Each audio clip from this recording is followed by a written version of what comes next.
The night of the drawing, the fork slipped from my hand and clattered onto the hardwood floor. The voice of the television announcer was still pouring out of the screen. I stared at my phone display, checking the numbers one by one. The first time, my hands shook. The second time, my throat went completely dry. The third time, I jumped straight out of my chair. "Tara!" I shouted so loud the living room lights seemed to flicker. Tara was on the back patio, folding laundry. Hearing me yell, she walked in holding a button-down shirt. "What is it?" I shoved the phone screen into her face. "We hit it," she frowned. "Hit what?" "The Powerball." My jaw was practically unhinged. $89,877,000. The shirt slipped from her hands. But she didn't scream like I thought she would. Nor did she rush over to hug me. She just stared at the screen for a very long time. I bounced around the living room 3 times, my head swimming with thoughts of a new house, a luxury SUV, taking care of my parents, spoiling Tara, and finally living a life where I never had to take crap from anyone ever again. I said, "Let's pay off the mortgage first, then buy my parents a nice condo downtown." Tara didn't speak. I added, "Didn't you always want to open your own bakery? Let's do it, the biggest one in town." She still didn't speak, and I was getting anxious. "Why aren't you happy at all?" Tara looked up at me, and her eyes were terrifyingly cold.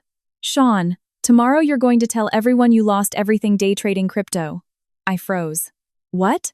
She closed the patio door and lowered her voice. "You tell them you blew through our entire life savings. Tell them we're drowning in debt." I let out a nervous laugh. "Are you crazy? I just won almost 90 million bucks. And you want me to play poor?" Tara looked right at me. "It isn't playing poor. It's staying alive." My heart sank. "What do you mean?" She didn't explain. She walked over to the coffee table, picked up the lottery ticket, glanced at it twice, and slipped it into a manila envelope. Then she locked the envelope in our bedroom drawer, clutching the key in her palm. I watched her, my mind a tangled mess. "Tara, make this make sense." She turned to face me. "Do you trust me?" That question stopped me dead. Tara and I had been married for 7 years, and in those 7 years, she had never let me get taken advantage of. When my mom was sick, Tara was the one running around finding the best specialists. When my older brother Chad borrowed money and never paid it back, she was the one keeping a meticulous ledger. When my dad Dennis showed blatant favoritism, she never argued to their faces, but would close our bedroom door at night and remind me not to give away the shirt off my back. But this was different. This was $89 million. My voice tightened. "You have to give me a reason." Tara shook her head. "I can't tell you right now." "Why not?" "Because if I tell you, your acting won't be convincing tomorrow." My temper flared. "Acting? Acting like what?" "Acting like a man driven to the edge by debt." I stared at her as she continued. "I want you to lie to your parents." Her expression didn't change. "You could tell them right now if you want." "And then what?" "Your brother Chad will be the first at our door. Your sister-in-law Monica will cry about needing a house in a better school district for their kids. Your Aunt Patty will say her husband needs capital for a failing business. Your Uncle Dave will remind you how much your grandfather loved you. And your mother will say that family shouldn't keep score." She delivered each sentence like a hammer driving a nail. I opened my mouth but couldn't find a single word of rebuttal, because the people she described were people I knew all too well. 2 years ago, Chad bought a truck and said he was just $3,000 short. I gave it to him. Later, he bought the newest iPhone and never paid me back. My sister-in-law Monica said things were tight for the kids' tutoring fees, so I gave them another $2,000. A week later, I saw photos of them at a beachfront resort on Facebook. Every time, my mom would say, "Your brother is under a lot of pressure, and you're the younger one. Just let it slide." I had been crushed by that phrase "let it slide" for over 30 years. Yet, I still didn't want to believe they would turn on me over money. Tara handed my phone to me. "Call your mother right now." I was stunned. "Right now?" "Tell her you got margin called on crypto," she instructed. "Tell her you owe $30,000, and ask if she can loan you $15,000 to keep you afloat." It felt like someone was pressing down on my chest. "Tara, this is too much." She stared at me. "Don't you want to know the answer?" The living room fell silent, the ticking of the wall clock suddenly deafening. I held the phone, my palms sweating. The phone rang 6 times before my mom, Helen, picked up. Her voice was thick with sleep. "What are you doing calling this late?" My throat constricted. Mom, I'm in trouble. The line went quiet for a moment. What kind of trouble? I glanced at Tara. She stood under the overhead light, completely unsmiling. I gritted my teeth. I lost everything trading crypto. Our entire savings are gone, and I owe 30 grand to some bad people. Can you loan me 15,000 just to get by? Dead silence on the other end. It felt like an eternity before my mom finally spoke. How could you be so stupid? I hurried to say. Mom, I had no other choice. Her tone instantly hardened. Chad hasn't even paid off his mortgage, and your father's health isn't great. Where would we get that kind of money? My heart dropped. Mom, I'm not asking you to pay it all. Even 10,000. She cut me off quickly. Go ask Tara's family to figure it out. She's always so capable, isn't she? My fingers went stiff. Mom, I heard my dad's voice in the background. Who is it? My mom lowered her voice. It's Sean. He says he lost money on crypto and wants to borrow cash. I heard my dad cough, and then only my mom's voice returned to the line. All right, go to sleep. Stop causing all this drama. The call ended. I stood in the middle of the living room, paralyzed. Tara walked over and took the phone from my hand. We continue tomorrow. I looked up at her. Continue what? She darkened the screen. Tell everyone. Tell them all, you're broke. Don't leave a single person out. My chest felt incredibly tight.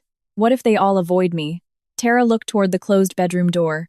Then remember exactly how they look when they avoid you. I wanted to ask more, but she suddenly placed a hand on my arm. Sean, the next 2 months are going to be agonizing for you. But you have to hold on, because someone's already getting impatient. I jerked my head up. Who? Tara didn't answer. She merely looked out the window. The streetlights were on, and parked right outside our subdivision entrance was a black sedan. Its headlights were off, but someone inside was smoking. The glowing red cherry of the cigarette pulsed faintly in the dark. The next morning, I did exactly as Tara said and posted a status on Facebook. Just one sentence.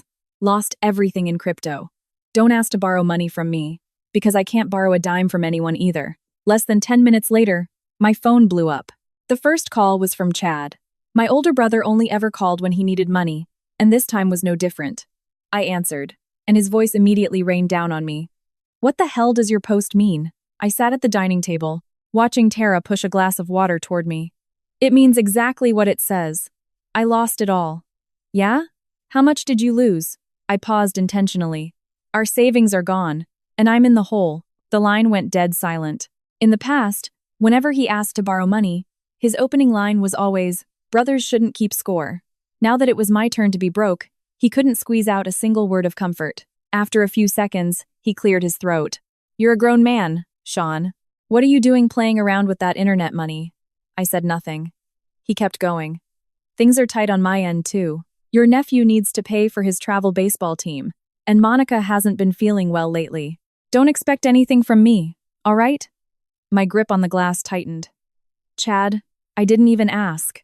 He sounded relieved. Good. Figure it out yourself. You're a man, pick yourself up when you fall. I let out a bitter laugh. All right. He hung up incredibly fast, as if waiting one more second would allow me to reach through the phone and grab his wallet. Tara sat across from me. Does it hurt? I nodded. A little. Keep going, she said. I copied the message into our extended family group text. This time, the reaction was much livelier. Uncle Dave sent a sighing emoji. Aunt Patty texted, young people just can't resist temptation. Monica was the most direct. Doesn't Tara know how to keep you in check?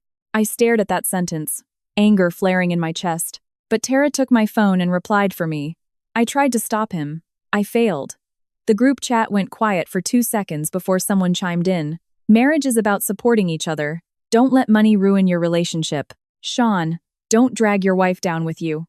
I stared at the screen, suddenly wanting to laugh. Whenever they needed loans, they all praised me as the most successful one in the family. Now, with one sentence about losing money, they were rushing to sever me from Tara. At noon, my mom called. I thought she had changed her mind, but her first words were, your dad says you shouldn't come over for dinner tonight. I was taken aback. Why? Are Chad and his family coming over? With your current situation, it would just be awkward for everyone. My chest felt suffocated. Mom, I just lost money. I didn't murder anyone. Her voice wasn't loud, but it was freezing. Don't be so dramatic. Chad is stressed out lately too. If you come over, and you end up asking for money, how is he supposed to say no? I was speechless for a long time. She added one more thing. If you're really struggling, go ask Tara's parents. They live in a nice suburb, don't they? I gripped the phone. Mom, I'm your son too. Silence on the other end. A few seconds later, she said, Don't pressure your mother. That sentence was uglier than a direct rejection. I hung up. Tara was in the kitchen washing dishes, the water running loudly.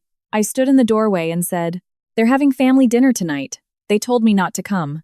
Tara didn't turn around. I know. I watched her back, suddenly feeling like she had predicted all of this.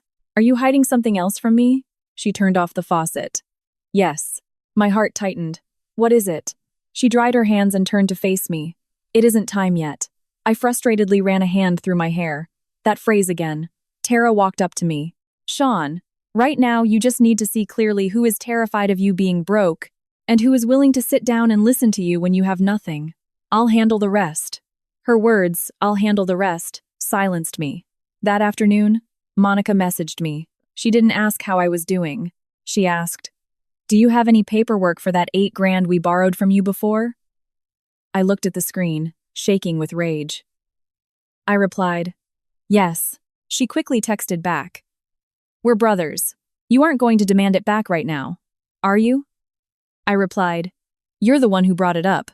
A minute later, she replied, Things are tight for us right now, too. Then another text immediately followed. Don't tell Mom and Dad about this. Their hearts can't take the stress. I handed the phone to Tara. She glanced at the screenshots. Do what she says. Keep all the messages. Why? They'll be useful later. My unease grew. At 7 o'clock that evening, photos were uploaded to the family group chat. A table full of food. Pot roast, mashed potatoes, green bean casserole. My dad sat at the head of the table. My mom was smiling brightly. Chad's family of 3 sat next to them. Aunt Patty, Uncle Dave, and a few cousins were all there. No one had invited me. I looked at the photo, my finger hovering over the screen. A second later, Monica texted the group, So great having the whole family together today. So lively. I stared at the screen, my eyes burning. Tara saw, but she didn't try to comfort me. She just opened the fridge and took out some eggs. We're having omelets tonight. I told her I wasn't hungry. She put the skillet on the stove. The worse you feel, the more you need to eat. 10 minutes later, she set a plate down in front of me. I took a bite. It was hot, and tears nearly fell onto my food. My phone rang again. This time it was my dad. I answered immediately. Dad. It was loud on his end. His voice was low. Your mother said you lost your money. My throat constricted. He went silent. I waited for him to yell at me, or to ask, How much do you need? I'll figure it out. Instead, he only said, Stop messing around with that internet garbage from now on. I know. Chad and everyone are here. Don't come over right now. My fork stopped in midair. Dad, he sighed. If you come over now, everyone will be uncomfortable. Wait until you bounce back, then we'll see. I asked quietly, What if I don't bounce back? Silence on the line. Then I heard Chad yelling in the background. Dad, the food is getting cold. My dad hurriedly said, I have to go. The line went dead. I sat at the dining table, suddenly unable to swallow another bite. Tara took my phone and turned it off. That's enough for tonight. I looked at her. Why are you making me do this? Tara didn't answer right away. She walked into the bedroom and brought out an old manila folder, its edges yellowed. Written across the front were 3 words. Old farmhouse deed. I shot up from my chair. What is this? She pressed the folder onto the table. Your parents never told you that the old property out in Oakhaven has more than one name on it. I reached for it, but Tara held it down. You can't look at it yet. Just then, the doorbell rang. On the security camera monitor stood a man wearing a Carhartt jacket and a baseball cap. He looked up at the camera. Is Sean Gallagher home? I'm here to collect a debt. A chill ran down my spine. Tara remained perfectly calm. She slipped the folder back into the drawer and walked to the door. I lowered my voice.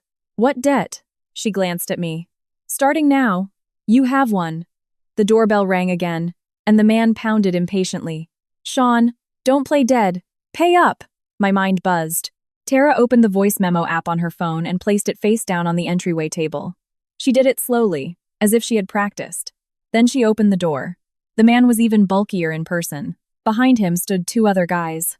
The hallway light cast heavy shadows across their faces. Sean Gallagher? The guy in the Carhartt jacket asked, looking past Tara to me. That's me. He pulled a piece of paper from his pocket. You owe 30 grand. Pay 5,000 today. I stared at the paper.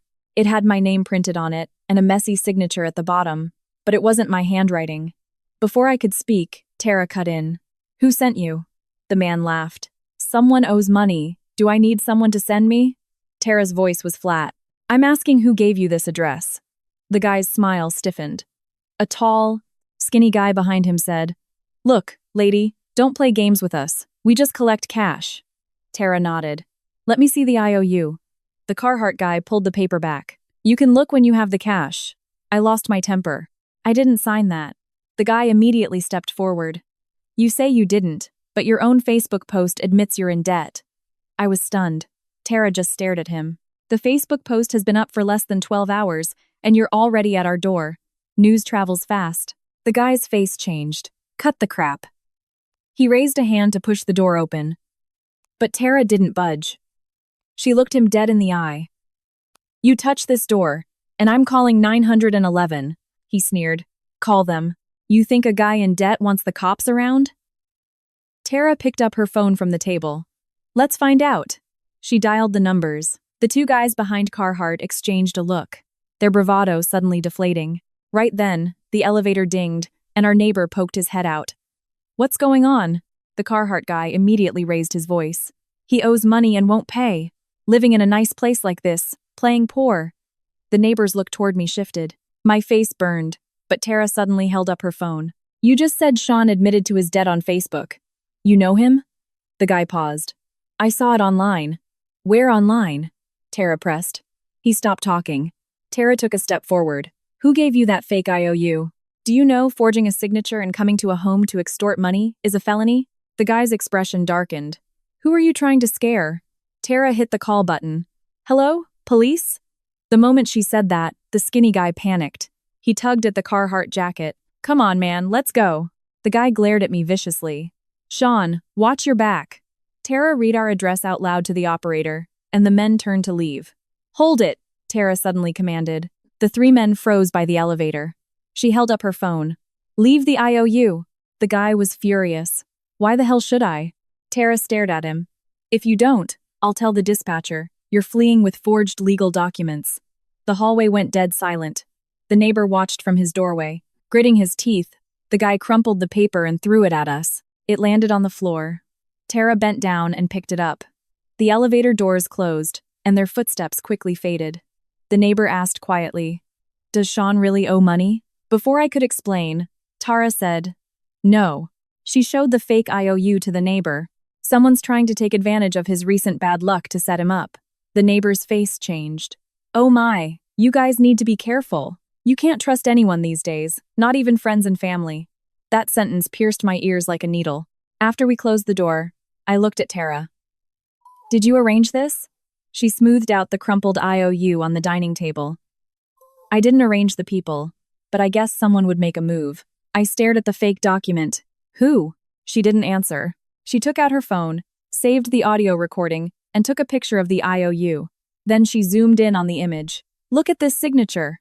I leaned in. The name Sean Gallagher was written sloppily, but the tail of the N in Sean flicked sharply to the right. My heart plummeted. I recognized that habit. That was exactly how Chad wrote my name. When we were kids, he used to forge my signature on my homework and got caught by the teacher. I remembered it for years. I looked up. Impossible. Tara looked at me. You already know the answer. I clenched my fists. He's my brother. Her voice went cold. And he knows you're his brother, too. I was choked up, unable to speak. When I turned my phone back on, dozens of messages flooded in. Someone had already posted a video in the extended family group chat. The video was filmed from the side of the hallway, showing the Carhartt guy pointing at my door and yelling. Soon, Aunt Patty texted. What a disgrace, making a scene in front of the neighbors. Uncle Dave added, Sean, clean up your mess quickly. Don't drag the Gallagher family name through the mud. Monica sent a sighing emoji. I told him to stay away from crypto. Tara coddles him too much. I stared at the screen, my fingers turning ice cold. I hadn't even spoken, and everyone had already convicted me. Tara took the phone away. Don't reply. Why? Let them talk. The more they say, the better. She set the phone on the table. Right now, they think you're broke and in debt, so they aren't pretending anymore. Every word they say is exactly how they feel. I sank into the chair, feeling completely hollowed out. That day, I didn't lose my money. I lost the illusion I had desperately clung to my entire life. Tara placed the fake IOU into a clear plastic sleeve and wrote the date and time on it. Her handwriting was pristine. I suddenly asked, "What's going on with the old farmhouse deed?" Her pen paused. "Before your grandfather passed, he left something behind. What is it?" Before she could answer, my phone rang. It was an unknown number. I answered it, and an older man's voice came through. "Is this Sean? It's Bill Harding, the town supervisor out in Oakhaven. There's movement on your family's old property." I sat up straight. "What kind of movement?" Bill lowered his voice. "Eminent domain survey. A commercial developer is buying out the zone. Your dad told Chad to come sign the papers. But I recall that back in the day, your grandfather specifically left a portion to you." The line paused. "You better come back and take a look. If you wait any longer, your name will be wiped from the record." Those words nearly made me drop the phone. The old property was being bought out, and my dad told Chad to sign for it. But Grandpa left a share to me. Every word slammed into my skull. I asked, "Bill, are you sure?" Bill sighed over the phone. "I just heard the town clerk mention it. The year your grandpa passed, someone in town saw him draft an appendix to the deed. Later, the paperwork ended up with your dad. I don't want to gossip about exactly what happened, but if you don't show up, once the signatures are on the buyout agreement, it'll be a legal nightmare to contest it." My heart raced. "When are they signing?" "Tomorrow morning at 9. I snapped my head toward Tara. She was already standing next to me. She had heard.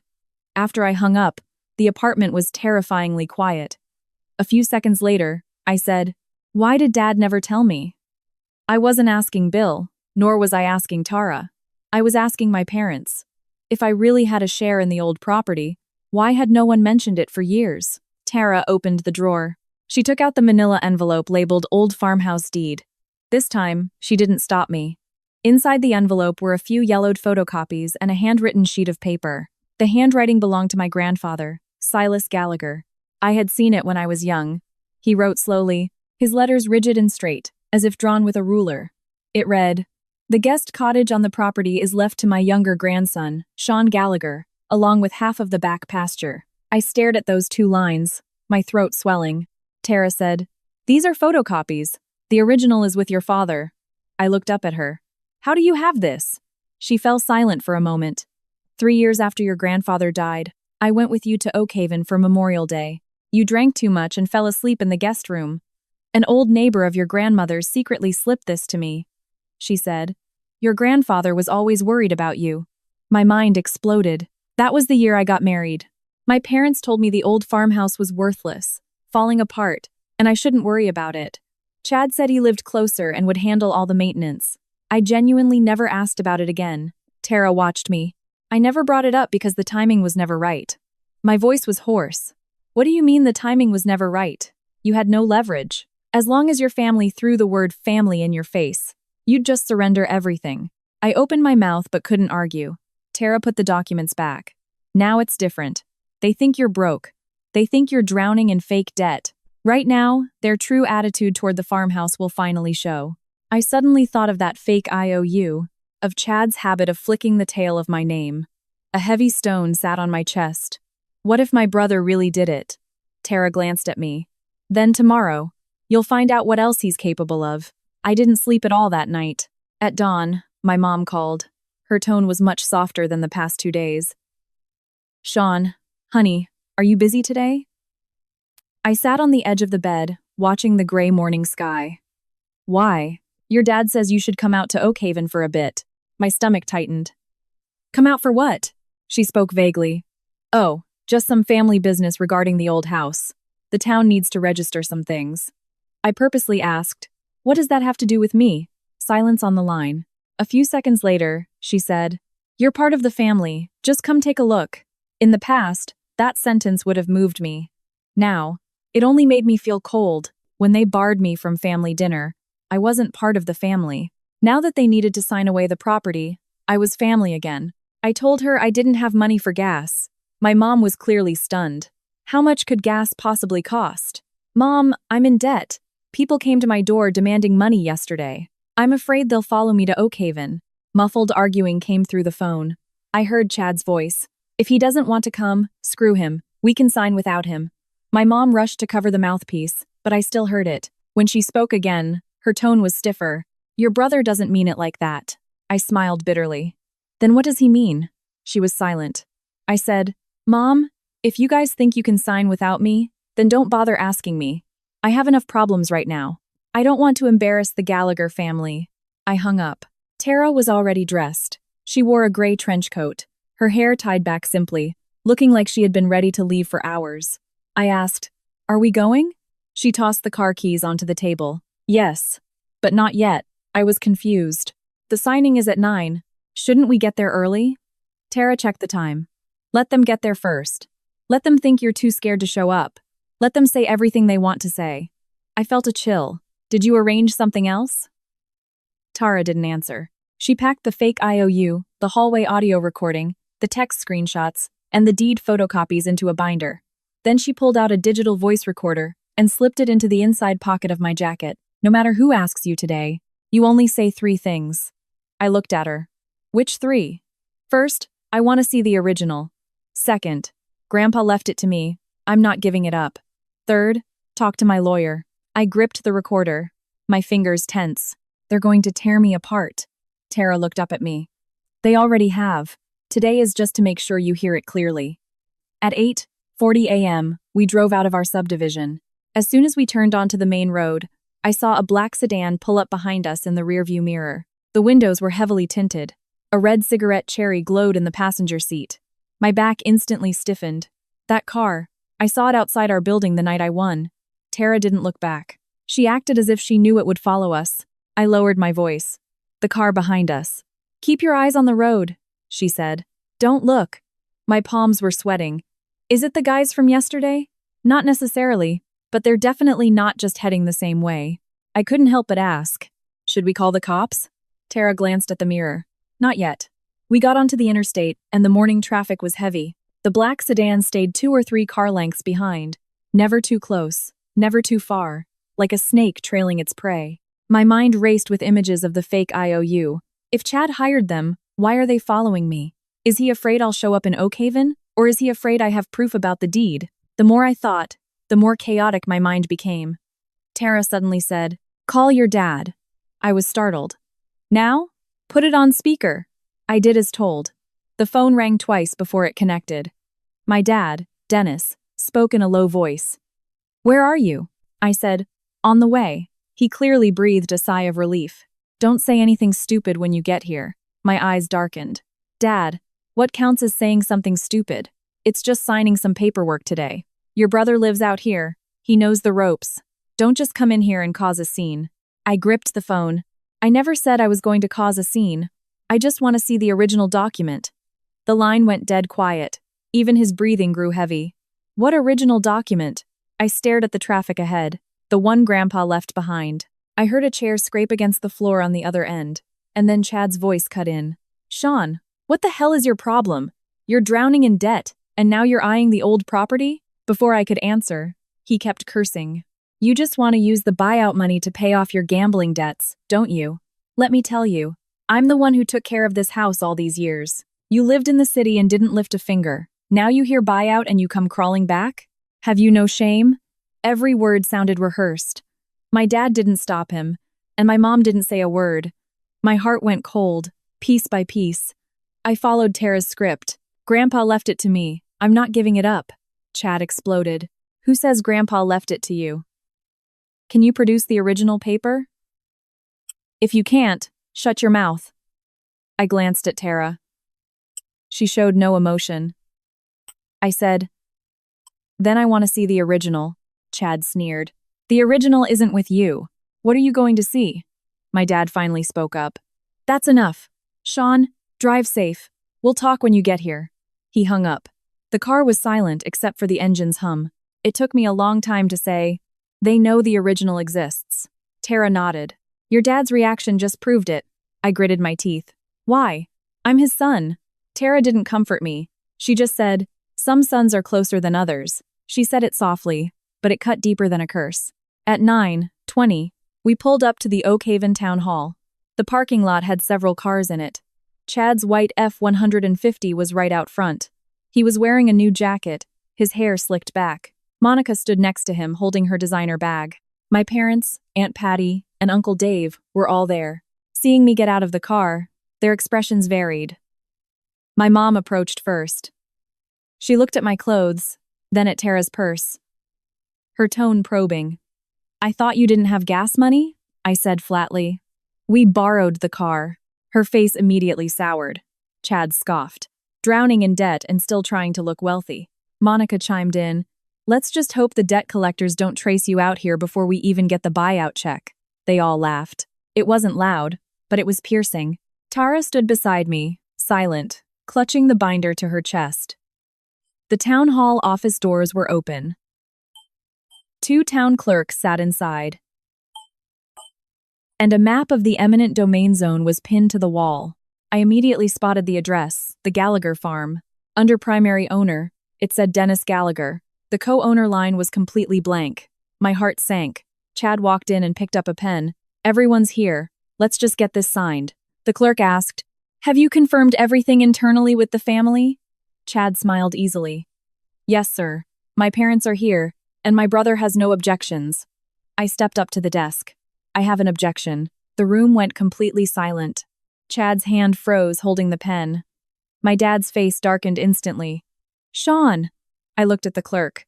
"This property doesn't belong solely to my dad. My grandfather left the guest cottage and half the back pasture to me." The clerk looked surprised. "Do you have documentation?" Just as I reached for the binder, Chad slammed his hand onto the desk. "He's talking nonsense. He owes a ton of money right now. He's just desperate for cash. Everyone in town knows I'm the one who maintains this place." I looked at him. "I want to see the original." Chad's eyes shifted. "What original?" My dad's hand twitched. Just that tiny movement, but I saw it perfectly. Tara placed the photocopies on the desk. "This is a copy of the appendix from years ago. The original should be in Mr. Dennis Gallagher's possession." The clerk examined it, his face turning serious. "If this document exists, you can't sign this over as the sole owner today." Chad panicked. "What does a photocopy prove? For all we know, they forged it."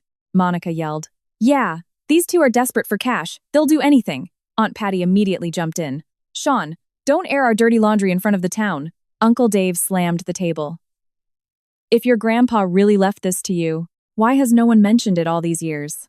Looking at their faces, I suddenly didn't feel hurt anymore. I just felt like I was looking at strangers. Tara spoke calmly. "Just because no one mentioned it doesn't mean it doesn't exist. It just means someone didn't want him to talk about it." My dad jerked his head up. "Tara, stop trying to turn our family against each other."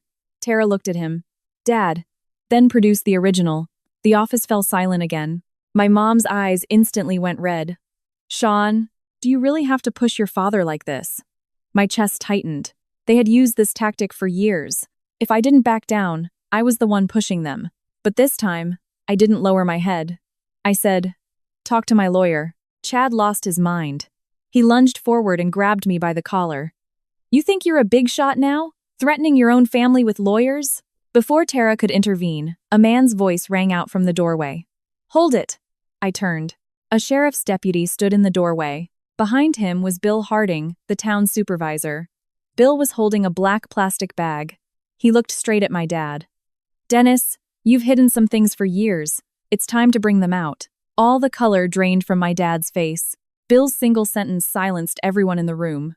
My dad stared at the black plastic bag in Bill's hand, his eyes locked onto it. Chad let go of my collar and immediately stepped in front of my dad. "Bill, what's this supposed to mean?" Bill ignored him. He looked at the clerk. "I'm here today as a witness. Before Silas Gallagher passed, a supplemental deed was filed with the town. I wasn't the one processing it, but I was in the room." The clerk stood up immediately. "Bill, where's this documentation?" Bill placed the plastic bag on the desk and pulled out an old, rusted metal lockbox wrapped in rubber bands. When my mom saw the box, she went pale. "Why do you have that?" Bill sneered. "Did you think your house was the only place with a copy?" "Silas knew you played favorites. He specifically left a backup copy with the old town clerk. When the old clerk passed, his son gave all these old archives to me." My heart pounded. Grandpa had anticipated this. He wasn't senile, nor was he just making empty promises. He really had left me a way out. Bill opened the lockbox. Inside was a stack of old papers wrapped in wax paper. The top document matched my photocopy exactly, complete with an official notary stamp and Grandpa Silas's signature. The clerk put on gloves and carefully reviewed it. The longer he looked, the deeper he frowned. "It's very clear. The guest cottage and half the back pasture belonged to Sean Gallagher. The witnesses signed it." He looked at my dad. "Mr. Gallagher, were you aware of this document?" My dad's lips trembled.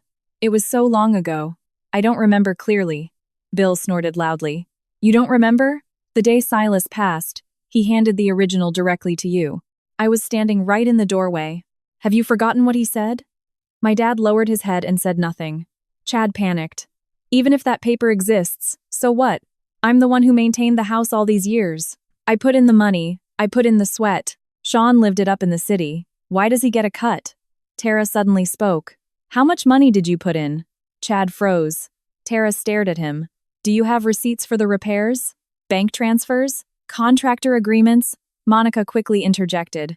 "Who keeps that kind of stuff for a rural farmhouse?" Tara nodded. "So, you have nothing." Monica's face changed. "What are you implying?" Tara pulled several photos from her binder. "These are photos of the property from the last 5 years. The roof is caving in. The guest cottage foundation is cracked. The back pasture is completely overgrown.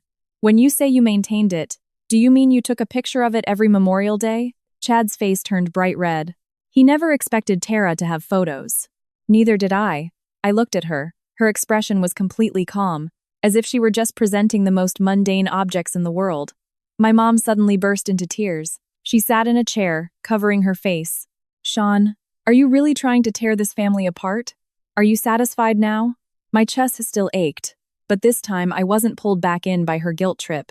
I said, "Mom, I'm not tearing anything apart.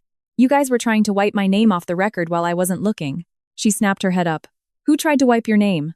I pointed at the buyout form on the desk. "Under co-owner." "Why is it blank?" She couldn't answer. Uncle Dave hurriedly tried to smooth things over. "We're all family. It doesn't matter whose name goes on it." I looked at him. "Then putting my name on it is the same, right?" Uncle Dave choked. Aunt Patty frowned. "You're drowning in debt right now. Putting your name on it is too risky. What if your creditors seize the buyout money?" I asked her. "How do you know I'm in debt?" Her eyes darted around. Everyone was talking about it in the group chat. Tara placed the photo of the fake IOU on the desk. "And were you all aware of this forged IOU as well?" The atmosphere in the room shifted instantly. Chad's fingers curled inward. "I saw it, and Tara saw it," she continued. "Last night, someone showed up at our door with a debt collection notice featuring a forged signature of Sean's. The collector claimed he got our address from a Facebook post, but Sean's Facebook post didn't include our home address." She turned to Chad. "Chad, don't you find that strange?" Chad immediately yelled, "Why are you looking at me? Are you accusing me?" I didn't say a word, just stared at him. That silence made him panic even more. He pointed at me and cursed. "Sean, stop listening to your wife's poison. I'm your flesh and blood brother," Tara said flatly. "A real brother doesn't forge his sibling's signature, and he doesn't send thugs to extort his own brother." Chad reacted like a stepped-on cat. "Do you have proof?" Tara played the audio file on her phone. The voices from our hallway echoed in the room. "You owe money. Pay up. Living in a nice place like this. Playing poor. You admitted to the debt on Facebook yourself." Tara paused the recording. "That's just the first clip. We also have the 911 dispatch log, the fake IOU itself, and if necessary, we can request a handwriting analysis." Chad's face finally cracked.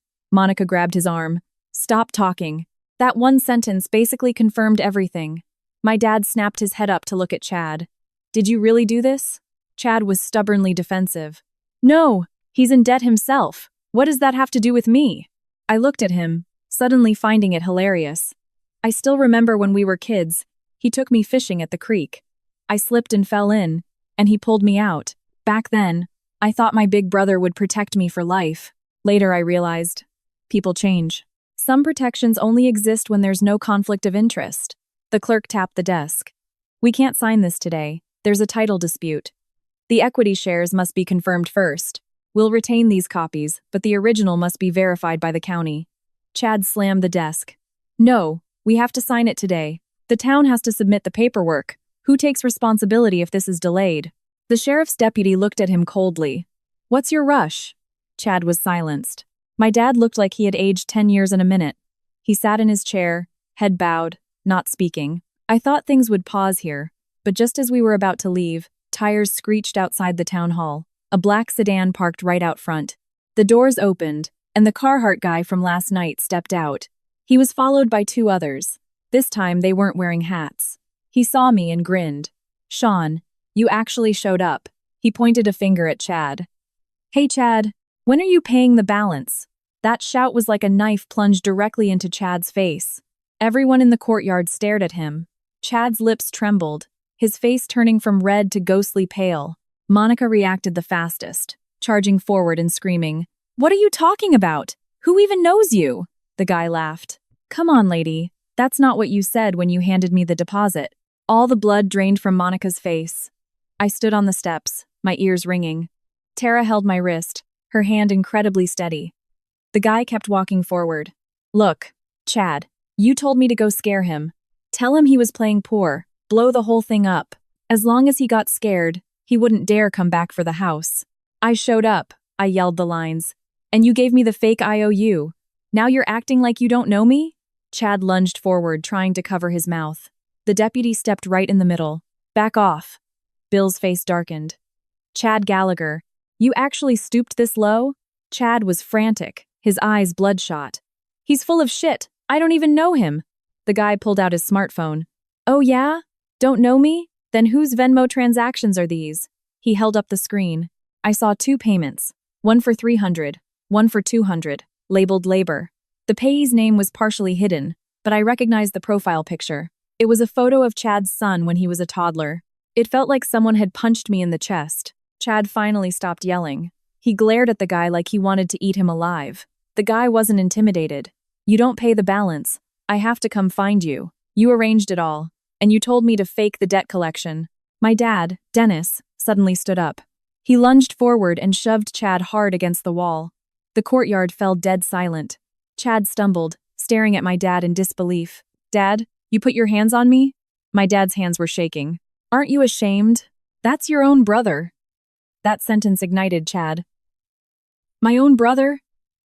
Since when did any of you actually treat me like a son? From the time we were kids, Grandpa favored him. And so did you. He went to college, and you said you'd pawn everything you owned to pay for it. I dropped out early to work construction. Did anyone ever ask if my back hurt? I was stunned. I had never heard him talk like this. In my memory, my parents favored him. The best food went to him. When he bought a house, they loaned him money first. When he made a mistake, someone always covered for him. I was the younger brother who was constantly told to let it slide. Yet in his mouth, he was the victim. My dad's lips turned blue with anger. What nonsense are you talking about? Chad pointed at me. Nonsense? Grandpa, leaving the guest cottage to him.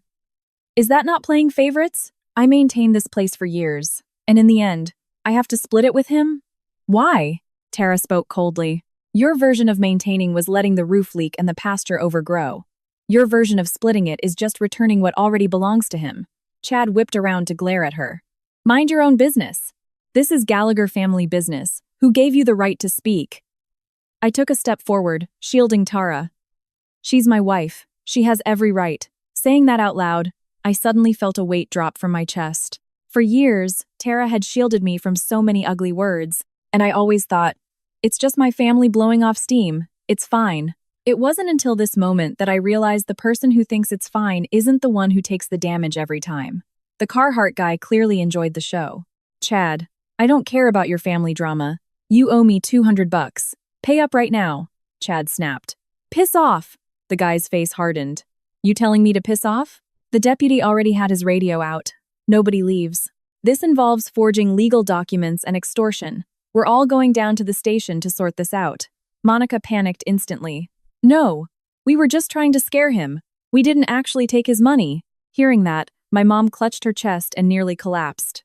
My dad caught her, but she shoved his hand away and looked at me, sobbing. Sean, this is blowing up. How is your brother supposed to show his face in town after this? I looked at her. I thought I would be furious, but I just felt cold. Mom, yesterday when they were at my door, did you ask how I was supposed to show my face? Her crying hitched. I continued. When they were in the group chat calling me a disgrace and a burden, did you defend me once? Her lips trembled. Mom just didn't know the truth. Tara suddenly held her phone out to her. On the screen was the family group chat history. She didn't say a single extra word, but every line of text felt like a slap. My mom looked for 2 seconds and then turned her face away. The clerk officially suspended the buyout signing.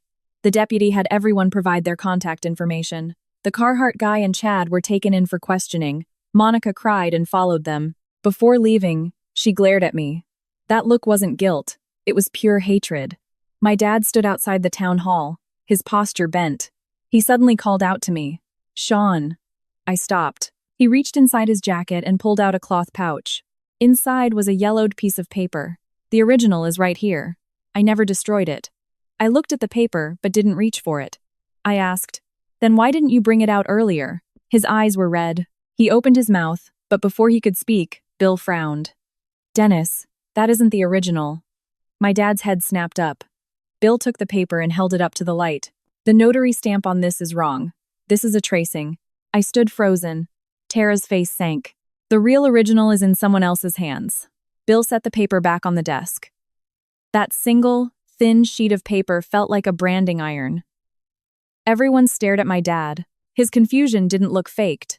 How can it not be? I've kept this hidden the whole time. Bill looked at him, his voice heavy. Dennis, think carefully. The paper Silas handed you had a tiny burn hole in the bottom right corner from a cigar ash. This one doesn't.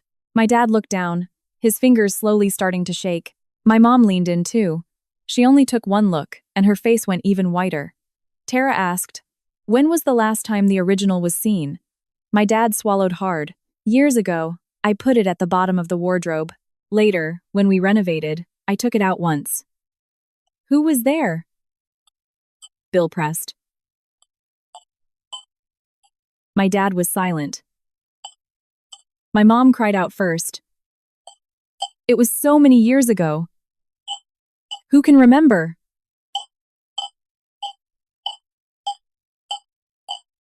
Tara looked at her. It doesn't matter if you don't remember.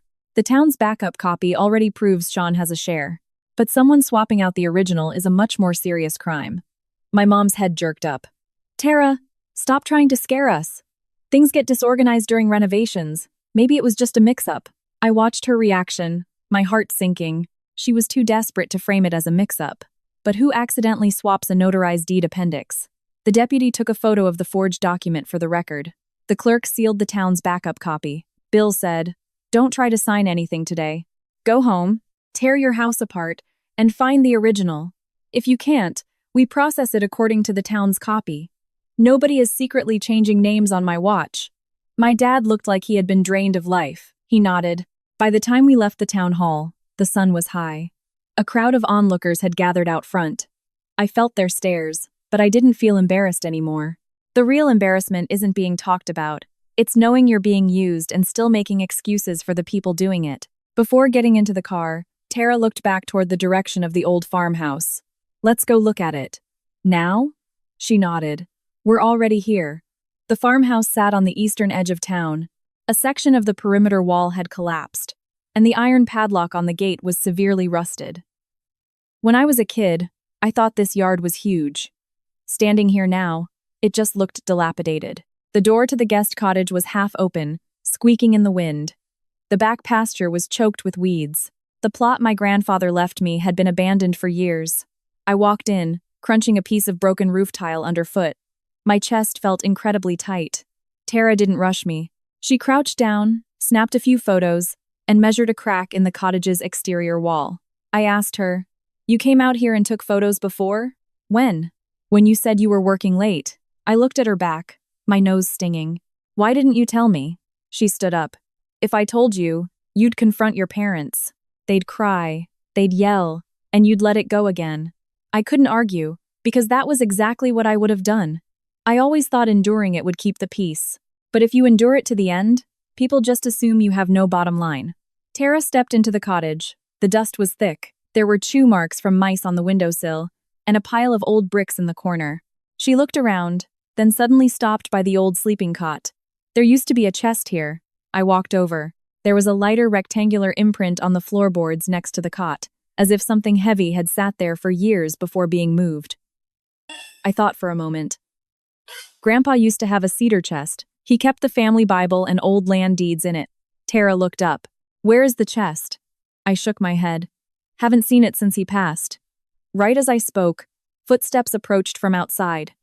I turned and saw my dad standing in the doorway. He had followed us. His face looked even grayer than before. The chest is at Chad's house. My heart tightened. You knew? My dad avoided my eyes. Years ago, he said the old house was too damp and the chest would rot, so he moved it to his place. When did he move it? Tara asked. My dad mumbled. The year we renovated, the same year I took out the original deed. My dad didn't answer her directly, but the silence was the answer. I looked at him. Dad, did you know he might have taken the original? He wiped his face with his hand. I never thought he'd actually swap it out. I smiled faintly. But what did you think? You thought I wouldn't fight for it anyway. You thought, even if he took it, it's still in the family. My dad's lips trembled. Sean, I'm sorry. That apology came far too late. So late I didn't even know how to receive it. Tara suddenly asked, Is anyone at Chad's house right now? My dad was startled. He's at the station for questioning. Monica followed him. And the kids are at school. Tara looked at me. We go to his house right now. My heart skipped a beat. To find the chest. She nodded. If they realize what's happening, the first thing they'll do is dispose of that chest. My dad quickly said, His doors are locked. Tara pulled out her phone.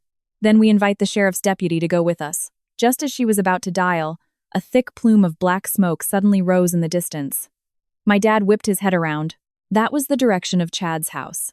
Someone down the road yelled, Fire! Chad Gallagher's backyard is on fire. When we reached Chad's house, a crowd had already formed. Black smoke billowed over the fence. Neighbors were running with buckets and shovels. My dad charged to the front, his voice cracking. Get out of the way! A neighbor kicked the gate open, and I rushed in after him. The fire had started in a small backyard shed filled with old furniture and cardboard boxes. The flames licked at the wooden door, crackling loudly. I instantly spotted a charred cedar chest in the corner. Half the lid had collapsed. My legs almost gave out. Tara grabbed me. Don't go in. My dad fought like a madman to run toward the fire. There's stuff in that chest. A neighbor pulled him back. Are you trying to get yourself killed? Someone had called 911, and others rushed in with fire extinguishers. A few minutes later, the flames were beaten back. The shed smelled strongly of scorched wood. I stood in the doorway, staring at the cedar chest as it was dragged out. The wood was split. The padlock lay on the ground, and most of the paper inside had turned to ash. My dad squatted on the ground, reaching out to dig through the ashes. Tara grabbed his arm. Don't touch it. Every single thing here is potential evidence now. My dad looked up at her, his eyes bloodshot. Those are your grandfather's things. Tara's voice was freezing. Precisely because they're his things, we can't let someone destroy them a second time. The deputy and the fire department arrived quickly. The Carhart guy had just finished giving his statement, and Chad hadn't even left the station yet. Now his backyard was on fire. The situation had just escalated massively. Neighbors chattered constantly. One said they saw Monica come back this morning. Another said she carried a paper bag through the back gate. Someone else said she left in a hurry and didn't even latch the gate properly. Hearing this, my dad's face went white as a sheet. He called Monica. It took 3 tries before she answered. He put it on speaker. Where are you? Monica's voice was tense. I'm outside the sheriff's station. Why is your backyard on fire? The line went quiet for a second. How should I know? My dad gritted his teeth. Did you go back to the house? Monica instantly raised her voice. Dad, what are you implying? You think I set a fire? My dad's voice shook violently. Then why did that chest burn? Monica paused. When she spoke again, her tone changed. Dad, things are getting out of hand. It's bad for everyone. Sean is drowning in debt. If he gets a share of the buyout, the creditors will just take it. It's better to put it all under Chad's name. You can compensate Sean later. Listening to her, my stomach turned to ice. Even now, she was still using the fake debt against me. Tara suddenly took the phone. Monica, the guy with the fake IOU already confessed. If you keep using the debt excuse, you're just digging a deeper hole. Breathing hitched on the other end. Tara, stop trying to scare me. Tara said, a neighbor saw you come back before the fire started. The police are already on scene. You better come back right now. Monica hung up. My dad held the phone, swaying on his feet. I didn't hold him up. It wasn't that I was heartless. It was that I didn't know what identity to use to hold him up, the son whose name he almost let them erase. Or the family member he only remembered at the very end? The police cordoned off the scene. The burned cedar chest was placed in an evidence bag. Strangely, a false bottom in the chest hadn't burned completely through. Inside, a few items wrapped in wax paper had survived. An officer carefully extracted them. At the very bottom was a half-burned piece of paper. The edges were charred, but the words in the middle were legible. Guest Cottage, Sean Gallagher. There was also the edge of a raised notary seal. My breath caught. Tara looked at the half-sheet of paper, her eyes finally showing a ripple of emotion. My dad fell to his knees. He covered his face and wailed, Dad, I failed you. No one comforted him. The neighbors stood far back. Some debts can't be repaid with tears. At noon, Chad and Monica were brought back to the house to aid the investigation. The moment Chad got out of the cruiser and saw the charred backyard, he lunged at Monica. Why the hell did you burn it? Monica shrieked and dodged. I did it for you. If you weren't so useless you couldn't even handle your little brother, would I have to do this? Chad's face contorted completely. I told you to take it out and hide it. I didn't tell you to burn it. As soon as he said that, he froze. The entire yard went silent. My dad slowly looked up. You really did have the original. Chad couldn't maintain his tough guy act anymore. He looked at me, his eyes filled with hate and panic. Sean, I just couldn't accept it. Why do you get to do nothing and someone still leaves you property? Why do you get to buy a lottery ticket, get into debt, and still have someone protecting you? My heart violently skipped a beat. The words lottery ticket hadn't been spoken yet. He was talking about the debt, but Tara's fingers lightly tapped my sleeve. She was warning me not to lose focus. I said, Grandpa left it to me. I won't give it up. I won't accept fake debts either. Whatever you guys did, you explain it to the police. Chad stared at me. Are you really going to send your own brother to jail? I looked back at him. You're the one who locked me out first. Right then, the town clerk hurried over. He brought even worse news. Someone just submitted a quitclaim deed for the old property. It says Sean Gallagher voluntarily relinquishes all rights to the guest cottage and the pasture. The signature belongs to Sean Gallagher. My blood turned to ice. Tara looked at my dad. He shook his head blankly. Chad froze. Monica looked down. The clerk handed us a photocopy. I saw the signature, the final stroke flicked to the right. But this time, next to the signature was a perfectly clear official notary stamp. I stared at the quitclaim deed, my fingers going numb. The signature looked like my brother's forgery, but the notary stamp was real. The clerk looked at me. Sean, this document needs to be verified. If it's genuinely yours, this gets very complicated. I immediately said, I never signed that. Chad grabbed onto it like a lifeline. You say you didn't? The stamp is right there. You trying to deny it? Monica snapped her head up.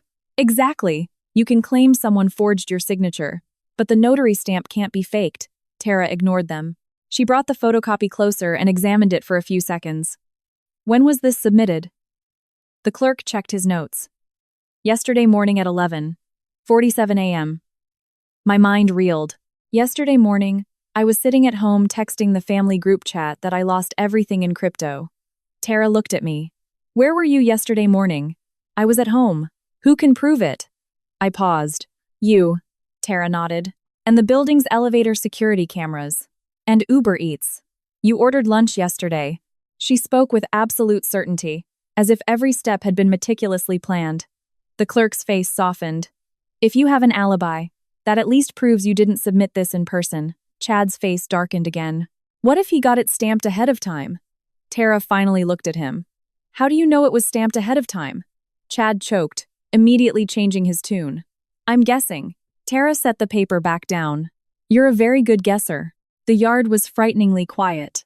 The deputy took photos of the document and asked the clerk for the submission log. Who dropped it off? The clerk said, Not Sean. It was a middle-aged woman wearing a mask. She said Sean was dealing with debt and couldn't come in, so the family was submitting it for him. My mom, Helen, flinched violently. I looked at her.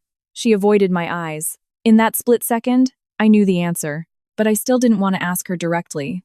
I was afraid that if I said it out loud, the very last shred of our mother-son bond would be destroyed. But Tara gave her no way out. Is there a security camera at the submission counter? The clerk nodded. Yes. My mom immediately stood up. Why do we need to look at cameras? Does family business really need to go this far? I looked at her. Mom, did you know who orchestrated this? Her lips trembled. I don't know. I just think families shouldn't make things so ugly, I asked quietly. My signature was forged. Thugs were sent to my door, and someone fraudulently signed away the property my grandfather left me. Is that not ugly enough? Her eyes turned red. What do you want? Do you really want to put your brother and sister-in-law in prison? Hearing that, I suddenly laughed. Mom, you knew the whole time. Her mouth hung open, unable to speak. My dad, Dennis, looked at her. Helen, did you submit that document?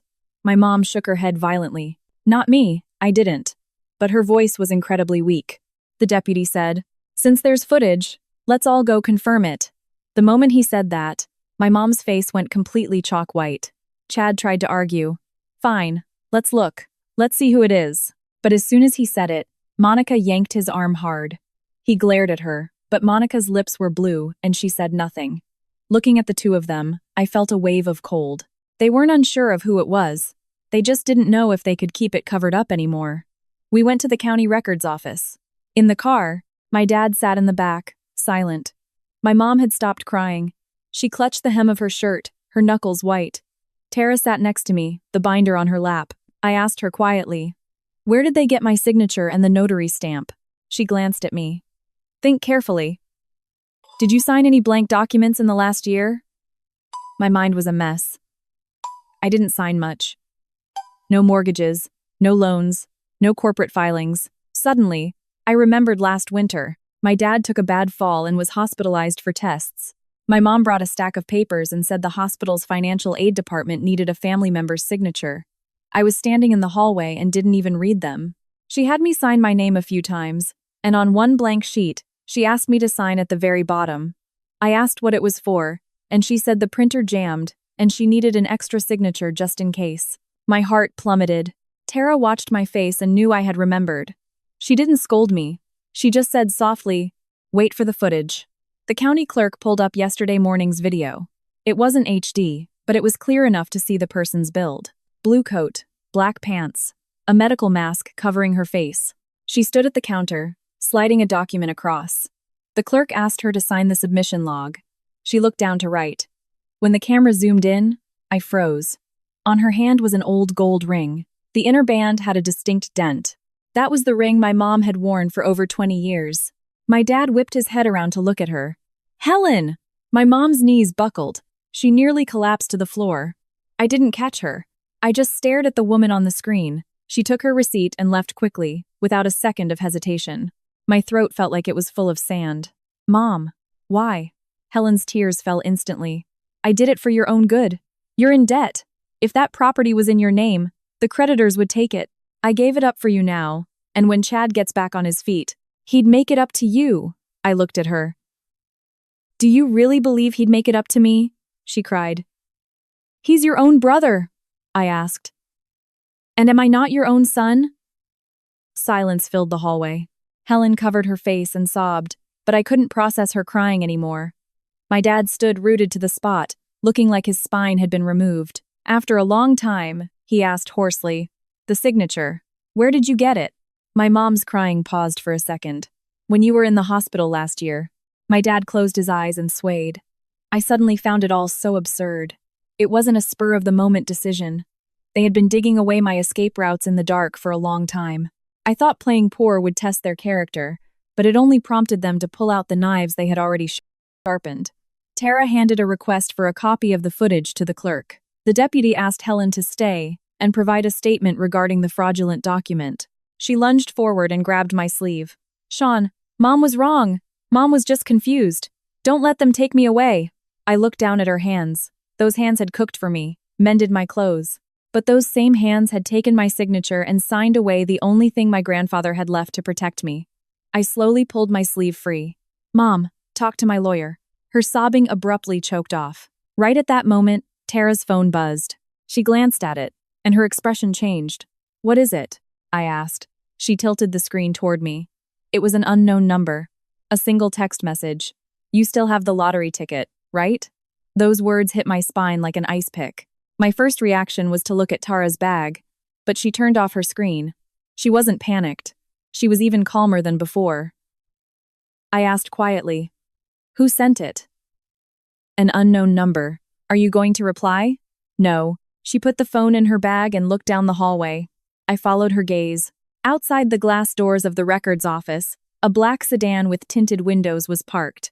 It was identical to the one that had followed us this morning. My chest tightened. They know about the ticket. Tara didn't engage. Let's get out of here first. The deputies were still taking statements inside. My dad sat on a bench, face in his hands. My mom's crying had gone hoarse. Chad and Monica were taken to a separate room. I stood in the hallway, feeling for the first time that this family was like a spider web. Everyone was pulling, but they weren't pulling me. They were pulling at whatever benefit they could rip from me. Tara pulled me into the stairwell. As soon as the door closed, she said, Sean, listen to me right now. No matter who mentions the lottery ticket from today on, you say you don't know anything about it. I stared at her. But they already texted. How do they know? Tara looked at me. The night of the drawing, you were too excited. You yelled the numbers out loud in the living room. I was stunned. The walls aren't that thin, are they? She shook her head. It wasn't the neighbors. It was that car downstairs. My mind exploded. The night of the drawing, there was a car parked outside. Someone smoking, the cherry glowing in the dark. I had just thought it was weird, but now a cold sweat broke out on my back. They were watching me that night? Not watching you, Tara said. Watching the ticket. My voice was tight. What do you mean? Tara paused. The guy who owns the liquor store where you bought the ticket knows Chad. I snapped my head up. How do you know? I looked into it. She lowered her voice. The day after the drawing, I went around the liquor store. Someone said the owner, Vince Caldwell, took a bunch of phone calls that night and spent hours reviewing his security cameras. When you bought those numbers, you used Apple Pay. Your name is on the transaction record. My scalp prickled. I always thought only Tara and I knew about the ticket. But from the second I jumped around holding it, someone in the shadows had locked on to me. Tara continued. That's why I told you to say you were bankrupt. If people knew you won, they'd swarm you. If they only heard rumors but saw you begging for cash everywhere, they'd doubt it. They'd test you. And they'd make mistakes. I finally understood why she had been so cold that night. She wasn't unhappy. She just saw the danger before I did. I leaned against the wall, my chest suffocating. So for the last 2 months, you've been stalling. Tara nodded. The expiration date to claim the prize hasn't passed yet. But it's close. I grabbed her wrist. What about the ticket? You said it's in the bedroom drawer. She looked at me.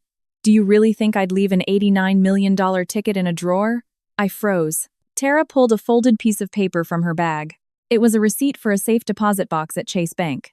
The day after the drawing, I put it in the bank. The envelope in the drawer is empty. I let out a massive breath, my knees nearly giving way. Why didn't you tell me sooner? Because your acting would suck, she said calmly. If you knew the real ticket was safe, you wouldn't be afraid. And if you aren't afraid, people won't believe you're a man backed into a corner. I smiled bitterly. So for the last 2 days, you were playing me too. Tara looked at me. I wasn't playing you.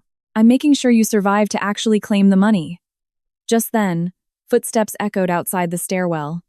I shut my mouth. The door pushed open. My dad stood there, looking even older. His voice was incredibly hoarse. Sean, what your mother said. I heard it all. My heart tightened. I didn't know if he meant the forged signature or the lottery ticket. Tara's hand rested on her bag. But my dad didn't press it. He just said, I'm sorry. That was the second time today. The first time felt late. This time felt heavy. He leaned against the doorframe as if he couldn't stand on his own. Before your grandpa died, he called you to his bedside. You were out of state for an internship and couldn't make it back in time. He told me, the guest cottage is for Sean. He said, that boy is too soft-hearted. If the family ever makes things hard for him, at least he'll have a place to land. My throat clogged up. I never knew this. I only remembered taking a red-eye bus back, and by the time I arrived, he was already covered with a white sheet. My dad wouldn't meet my eyes. I promised him I'd do it. But later, when Chad got married, we needed money and wanted to look good. Your mom kept saying the oldest son was nearby and we should prioritize him. I also thought you had a good job in the city. You had Tara. You were doing better than Chad. So I just kept putting it off. I asked, putting it off until they literally stole my signature? My dad slumped further. I never thought your mother would go that far. I never thought Chad would send thugs to your door. I smiled faintly. Dad, it isn't that you didn't think they would. It's that you didn't want to think about it. He looked up, his eyes bloodshot. This time, he didn't argue. After a long time, he reached into his pocket and pulled out a key. It was old, on a faded red string. Your grandpa had another small metal strongbox. It's under the bed in my room. I've never opened it. I stared at the key. Tara looked at it too. My dad handed it to me. Go get it now. Don't let your mother or Chad get back to the house first. I'm afraid there might be something else in there. Right as he finished speaking, Monica's shriek echoed from down the hall. Sean, don't push it. You think just because you won the lottery you can trample all over us? The hallway went dead silent. My dad's hand froze in midair. Tara's eyes turned instantly lethal. Monica stood in the doorway of the interrogation room, wearing a look of pure, destructive desperation. She glared at me, spitting out every word. Stop faking it. Your $89 million Powerball ticket. We already know about it. The air in the hallway was sucked out. Everyone stared at me. My dad froze. My mom's crying stopped completely. Chad rushed out of the room, his face changing colors. What the hell are you saying? Monica sneered. I'm saying it. Didn't you already have Vince Caldwell from the liquor store check? He said the winning ticket was bought by your brother. If he hadn't suddenly claimed he lost his money in crypto, would you have been in such a rush to steal the old house? Chad grabbed her. Shut up. Monica shoved him away. Why should I shut up? We're the ones going down for this. Your parents play dumb, your brother plays the victim, Tara acts like she's above it all. Why do we have to take the fall for everyone? Looking at the two of them, my hands and feet turned to ice. They really did know about the lottery ticket. Or rather, they weren't sure, but they were greedy enough that a mere rumor made them bare their fangs. Tara stepped in front of me, her voice low. Where is this lottery ticket you're talking about? Monica's face changed. You're asking me? Tara said. Since you claim to know, then be specific. What are the numbers? What day was it bought? Which register printed it? Monica opened her mouth but couldn't answer. Tara asked again, have you ever seen the physical ticket? Do you know where it's kept? Monica shrank back. Chad immediately jumped in. We just heard a rumor. Who knows if it's real? Tara stared at him. You heard a rumor, so you forge a debt collection. You heard a rumor, so you fraudulently sign away Sean's inheritance. You heard a rumor, so you have us followed. With every sentence she spoke, Chad's face grew uglier. The deputy walked over. Following, Tara pulled up the photos of the black sedan. This car followed us from our subdivision to Oakhaven, and it was parked outside our building the night of the drawing. I have the license plate. The deputy took the phone. Chad panicked instantly. That's not my car. Tara nodded. It belongs to the guys in the Carhartt jackets. But they said you hired them, and now this lottery rumor comes out. These things connected together will require a very long explanation from you. Chad finally shut up. My dad looked like he had just been struck by lightning. He looked at me, his voice trembling. Sean, did you really win? I didn't answer. Tara spoke for me. Dad, that question doesn't matter right now. My dad was stunned. Tara continued. What matters is that before you even knew if it was true, your oldest son already made his move. Your wife helped him forge a signature. Your daughter-in-law tried to burn the evidence of the old deed. If Sean really did win, they would have been even more ruthless. My dad's face turned ashen. It was cruel, but every word was true. Helen suddenly rushed over. Tara, don't make us sound so evil. We're his family. Would family ever hurt him? Tara looked at her. You already have. Helen recoiled like she had been slapped. I finally spoke. Mom, if you guys really thought of me as family, why didn't you just ask me? Why wasn't your first reaction to be happy for me, or to worry that someone might target me? Instead, you steal my inheritance, forge documents, and send thugs to my door? Her lips moved. I cut her off. Don't say it was for my own good. I'm sick of hearing that. The hallway fell silent again. The deputies told Chad and Monica they needed to stay for further questioning. Helen was also detained regarding the fraudulent quitclaim deed. My dad shoved the key into my hand. Go to the house. Go right now. His voice was suddenly firm. I'll stay here and watch them. No one's leaving before you get back.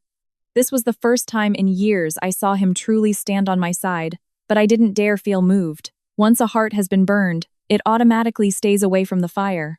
Tara pulled me out of the records office. After getting in the car, she didn't start the engine right away. She called the bank first. She confirmed the safe deposit box was secure. I finally breathed a sigh of relief. She then saved the text messages and audio of Monica's outburst. Watching her do all this so efficiently, my heart ached. For the last 2 months, haven't you slept well? Tara buckled her seatbelt. I'm fine, I said. You've lost weight. Her hands paused. When this is over, you're cooking me an omelet. My nose stung, and I almost laughed. With 2 eggs. She glanced at me. This time I want 3. We drove back to Oakhaven. My parents' house was on the west side of town. The front gate was ajar. Tara didn't walk right in. She scanned the area. There were no signs of forced entry, but someone had definitely been there. In the dirt driveway, there was half a footprint, a stiletto heel. Not my dad's, not my brother's. A woman's shoe. My heart sank. Monica? Tara shook her head. Unlikely. We went inside. The house was a mess, like someone had hurriedly ransacked it. Cabinet doors were open, drawers pulled half out. The strongbox my dad mentioned was under the bed, but when I looked, the space was empty. There was just a clean rectangle in the dust where it used to be. It was gone. I shot up. The box is missing. Tara's face darkened. She immediately called my dad. When he picked up, I asked, Dad, did someone take the box? I heard a chair tip over on the other end. My dad said frantically, Impossible. The key's been on me this whole time.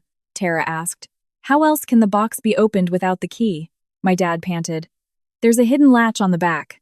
Your grandpa said if there was an emergency, you wouldn't need the key. My blood ran cold. Who knows about the latch? Silence for a few seconds. My dad said quietly, Your Aunt Patty. When she was little, she loved going through your grandpa's things. Tara looked up at me. At exactly that moment, my phone rang. It was Aunt Patty. I answered it. Her voice was laced with a smile. Sean, honey, are you and Tara at your dad's house right now? All the blood rushed to my head. Aunt Patty, you have the box. Her laugh was light. Don't make it sound so ugly. I'm just keeping it safe for your grandpa. I gritted my teeth. What do you want? The line paused for a second. Then she said slowly, If you want the box, bring the lottery ticket to trade for it. I almost crushed my phone. Bring the ticket to trade. Tara placed her hand over mine, gesturing for me not to panic. I gritted my teeth. Aunt Patty, do you even know what you're saying? Patty laughed. Of course I know. The thing you two are most afraid of right now is people finding out about that ticket. Sean, don't play dumb. $89 million. You couldn't spend it in a lifetime. Trading one piece of paper for a rusty old box is a bargain. Listening to her, my stomach churned with disgust. In the past, when she came to the city for doctor appointments, I booked them. I waited in line with her. I paid her copays. She always said, Sean's such a good boy. Now, that good boy wasn't worth a sheet of paper next to $89 million. Tara took the phone. Aunt Patty, what's in the box? Have you opened it? Patty paused. I have no interest in looking. Tara said, You have no interest, yet you're trying to trade it for the ticket. It seems you know exactly how important the contents are to Sean. Patty's laugh faded. Tara, don't try to play me. You're smart, but I'm not stupid. Tonight at 6 o'clock, the abandoned textile mill on the north side of town. Just the two of you. No cops, no dad, and don't let Chad know, I said coldly. In your dreams, Patty immediately replied. Then forget it. The box is in my hands. I'll throw it in the river, and no one will ever find it. My heart jumped into my throat, but Tara remained perfectly steady. She asked, "You want the original ticket?" Patty said. "Of course. I'll verify it. Don't try to bring a fake," Tara said. "The ticket isn't on us," Patty sneered.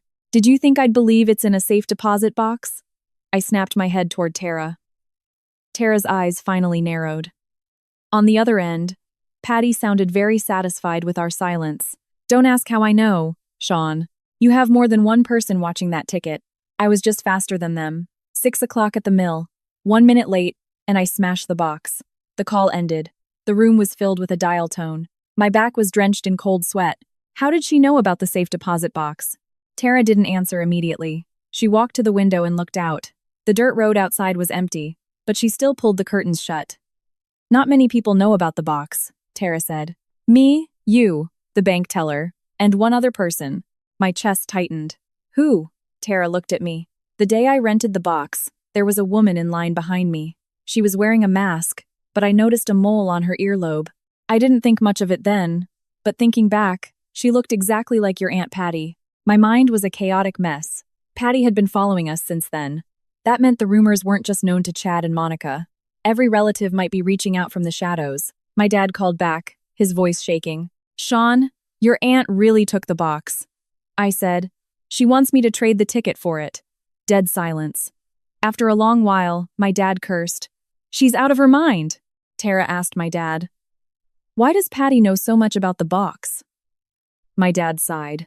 "When your grandpa was alive, he spoiled her the most. She used to sleep in his room as a kid. She saw the box. She found the hidden latch herself." I asked, "What could possibly be in there?" My dad's voice dropped. "Besides the original deed, maybe your grandpa's personal seal, and an old cassette tape." I frowned. "A tape?" My dad said. "Before your grandpa passed, he kept saying he was worried you brothers would fight over the house. He had someone from the town come over once, like he was recording a message, but I could never find it." Tara immediately looked at me. "If the tape's in the box, that proves Grandpa's intentions completely." I gripped the phone. "But Patty wants the ticket." Tara packed up her binder. "She isn't getting it." I looked at her. "What about the box?" Tara pulled out a second, older smartphone from the hidden compartment of her bag. A burner. She turned it on. It only had a few contacts. She dialed one. "Mr. Davis? This is Tara. We're dealing with extortion. The other party has crucial property documents and wants to meet at 6 tonight." I stood frozen. Tara hung up, then sent a message to the sheriff's deputy. She looked at me. "We're going today, but we aren't bringing the real ticket." My chest tightened. "What are we bringing?" She pulled a plastic sleeve from her bag. Inside was a Powerball ticket. I stopped breathing. "Is this?" Tara said. "The empty envelope in the drawer?" I put a ticket in it that I bought a few days later. The numbers are different. The date is different. But at a quick glance, it looks the same. I stared at her, speechless. She placed the sleeve into my palm. "Sean, tonight you have to act even better. Don't play poor. Play a man willing to hand over a multi-million-dollar ticket just to survive." My fingers were cold. What if she realizes it's fake? Tara looked out the window. "Then we see who breaks first." Right then, my phone lit up again. A photo message. It showed the metal strongbox sitting in a dimly lit room, the lid half open, showing the corner of a yellowed paper. Beneath it was a text. "Don't try anything. I have a lighter." At 5:20 p.m., the sky was turning gray. The old textile mill on the north side of town had been abandoned for years. It bordered an empty field with no houses around. As a kid, I always thought it was creepy. I never imagined that years later, my own aunt would extort me here over a lottery ticket. Before we got out, Tara adjusted my collar. She slipped the fake ticket into my inner pocket and clipped the voice recorder to my belt. "Don't bring up the cops. Don't provoke her. She wants the ticket. You just stall." I nodded, but my throat felt like it was stuffed with cotton. My dad wanted to come with us, but Tara refused.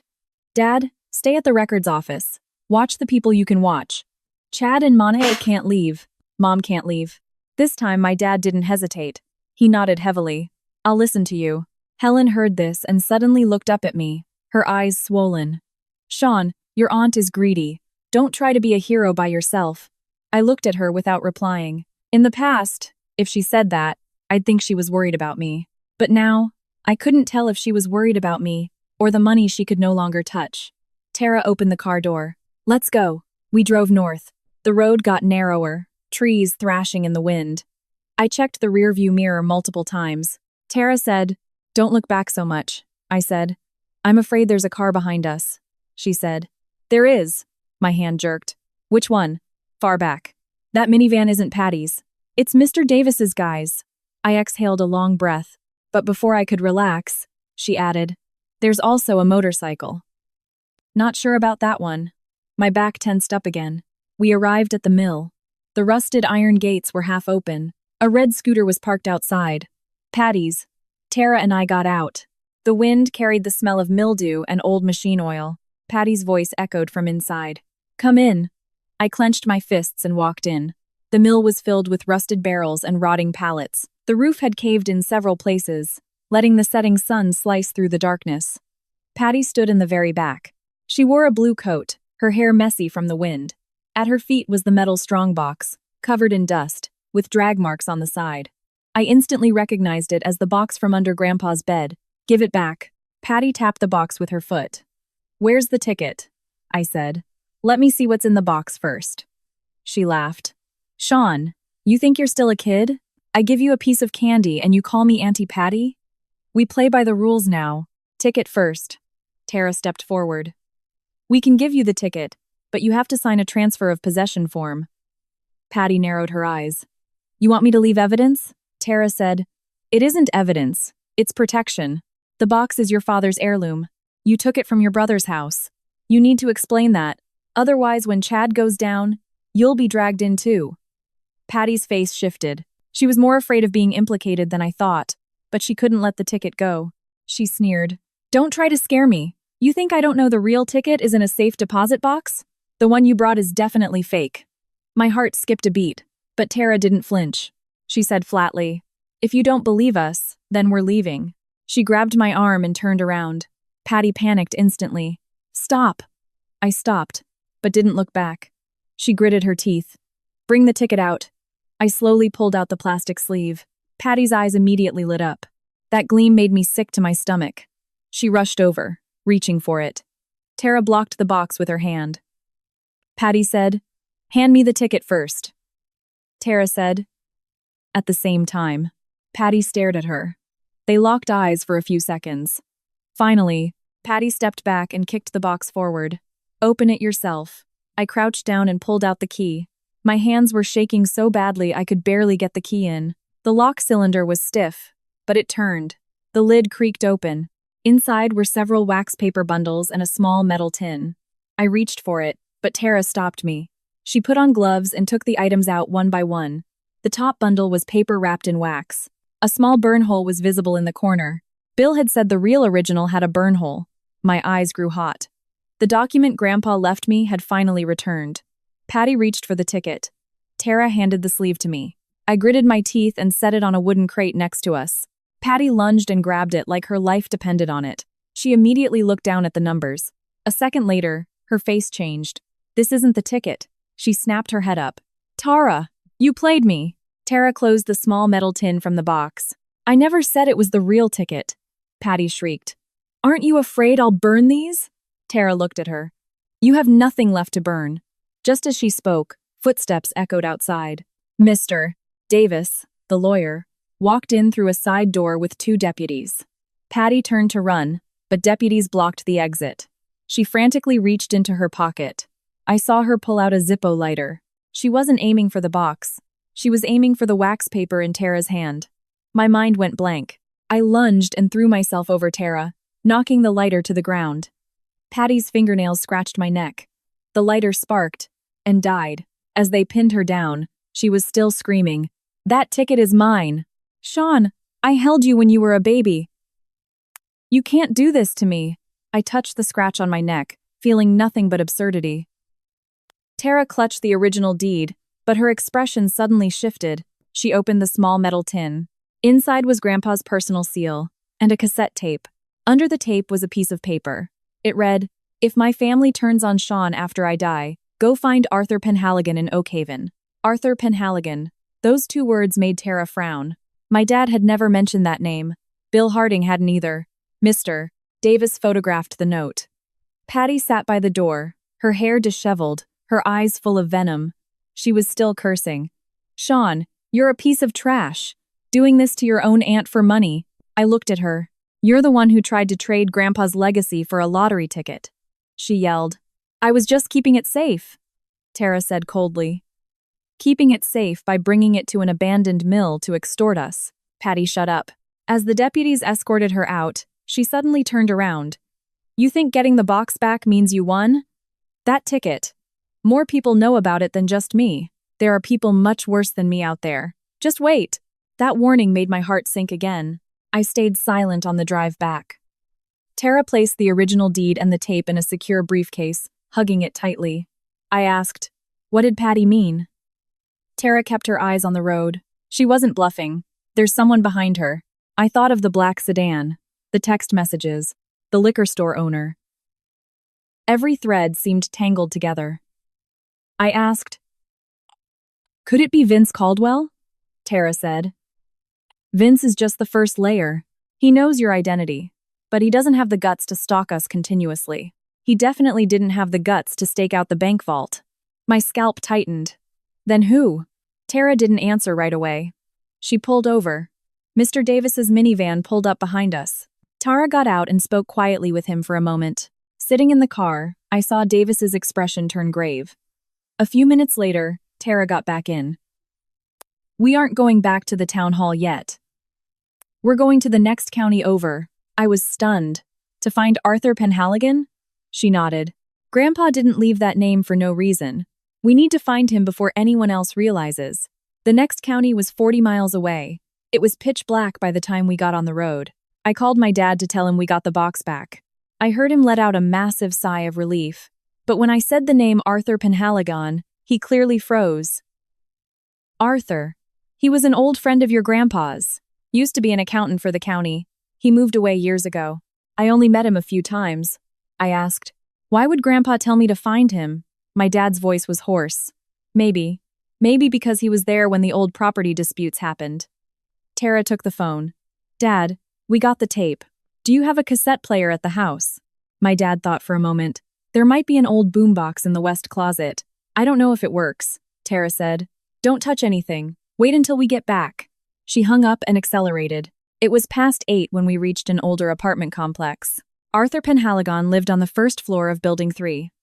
The hallway light was an old man's voice called out. Who is it? Tara said. Mr. Penhaligon. We're family of Silas Gallagher. Silence inside. 10 seconds later, the door cracked open. A white-haired man stood there. His eyes were cloudy, but they sparked at the mention of my grandfather's name. Silas's family? I quickly said, I'm Sean Gallagher. He stared at me for a long time. You look like Silas when he was young. In the eyes. We went inside. The apartment was old, but impeccably clean. Arthur poured us 2 glasses of water. Tara brought out the note. This was in the strongbox. Seeing the handwriting, Arthur's hands shook. He traced the letters and finally said, he really couldn't rest easy. I asked him, Mr. Penhaligon, what exactly did my grandfather leave with you? Arthur didn't answer right away. He went into the bedroom. A moment later, he brought out a cloth bundle.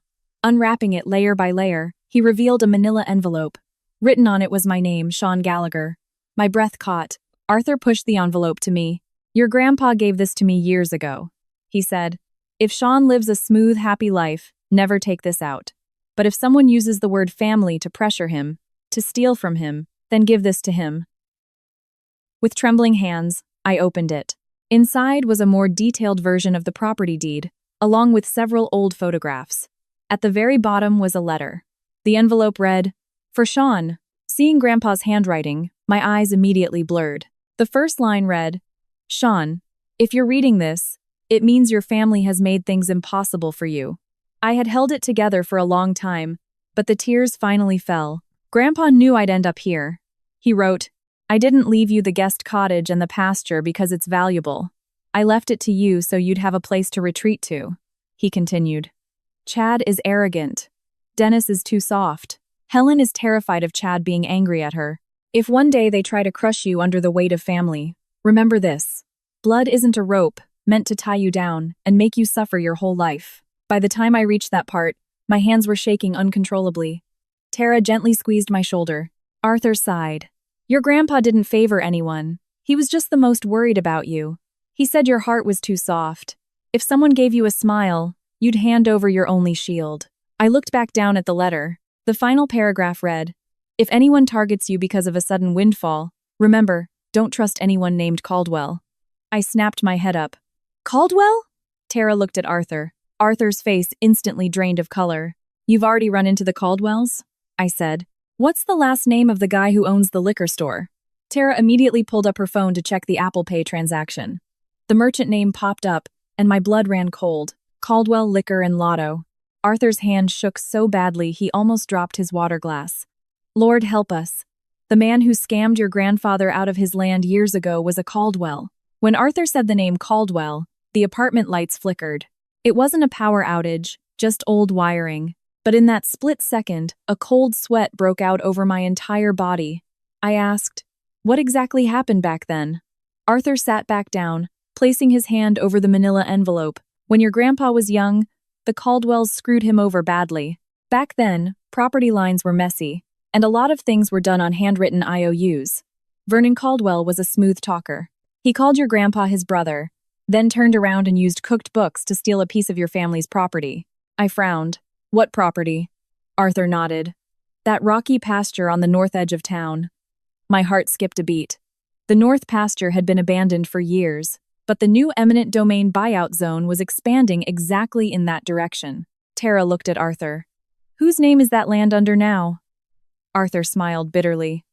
That's the problem. Vernon Caldwell didn't get a proper deed. He used a blank signature page to forge an IOU and force your grandpa to hand it over. Later, zoning laws changed, and the land reverted to the county. But the Caldwells have always maintained they bought it fair and square. No one cared for years. But now with the buyout, they're coming out of the woodwork. My throat was tight. What is Vince Caldwell to Vernon Caldwell?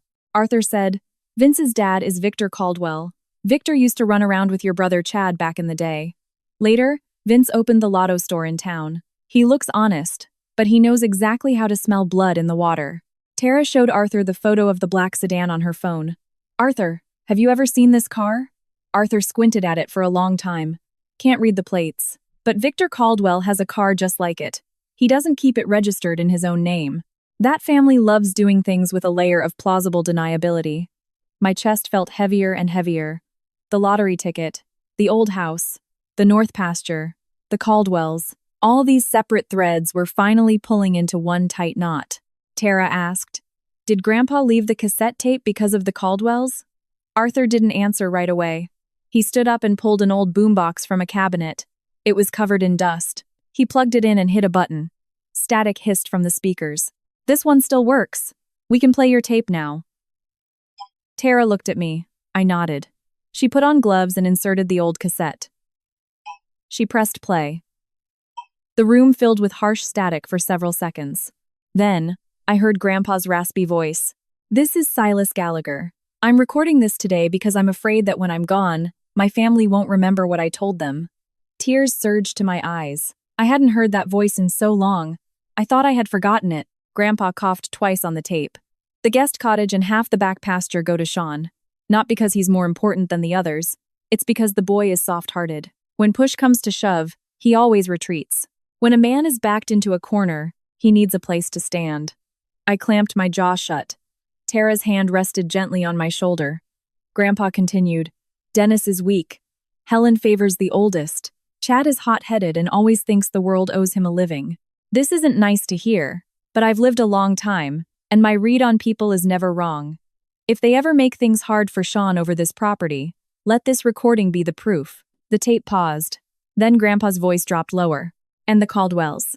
If the Caldwell family ever comes knocking over land, over money, or over a sudden windfall, don't ever negotiate with them privately. Vernon Caldwell used a blank signature to screw me over once. I won't let my grandson fall into the same trap. Hearing the words blank signature, I froze completely. My mom having me sign that blank paper last year sliced through my brain like a scalpel. This wasn't the first time. The exact same tactic had skipped a generation and landed on me. At the very end, Grandpa said, Arthur has the ledgers and the proof. If Sean comes looking, It means he's in deep trouble. Arthur, help him out. The tape clicked off. The room was silent except for the mechanical whir of the boombox. Arthur wiped the corner of his eye. Silas. He was stubborn his whole life, but he saw things clearer than anyone. Tara removed the tape and put it back in the briefcase. She looked at Arthur. Arthur, you said you had the ledgers. And the proof. Arthur nodded. He pulled an old ledger book from the envelope. The edges were yellowed. Tucked inside were several receipts and affidavits. This is the ledger from the pasture dispute. Vernon Caldwell used a blank signature to forge an IOU. Your grandpa had an expert look at it later. The ink from the text and the ink from the signature were from completely different times. Unfortunately, back then, people relied on handshake deals and no one wanted to make a big stink. Your grandpa swallowed the loss. I clenched my fists. So Vince Caldwell is targeting me now because he knows I won the lottery, and he knows the buyout might dig up the old land dispute. There's one more thing, Tara said. I looked at her. Her voice was steady. If the Caldwells can prove you owe them money, or that your lottery ticket was obtained illegitimately, they can freeze the payout process. My heart sank. Just then, Tara's phone buzzed again. Another unknown number. This time, it was a video.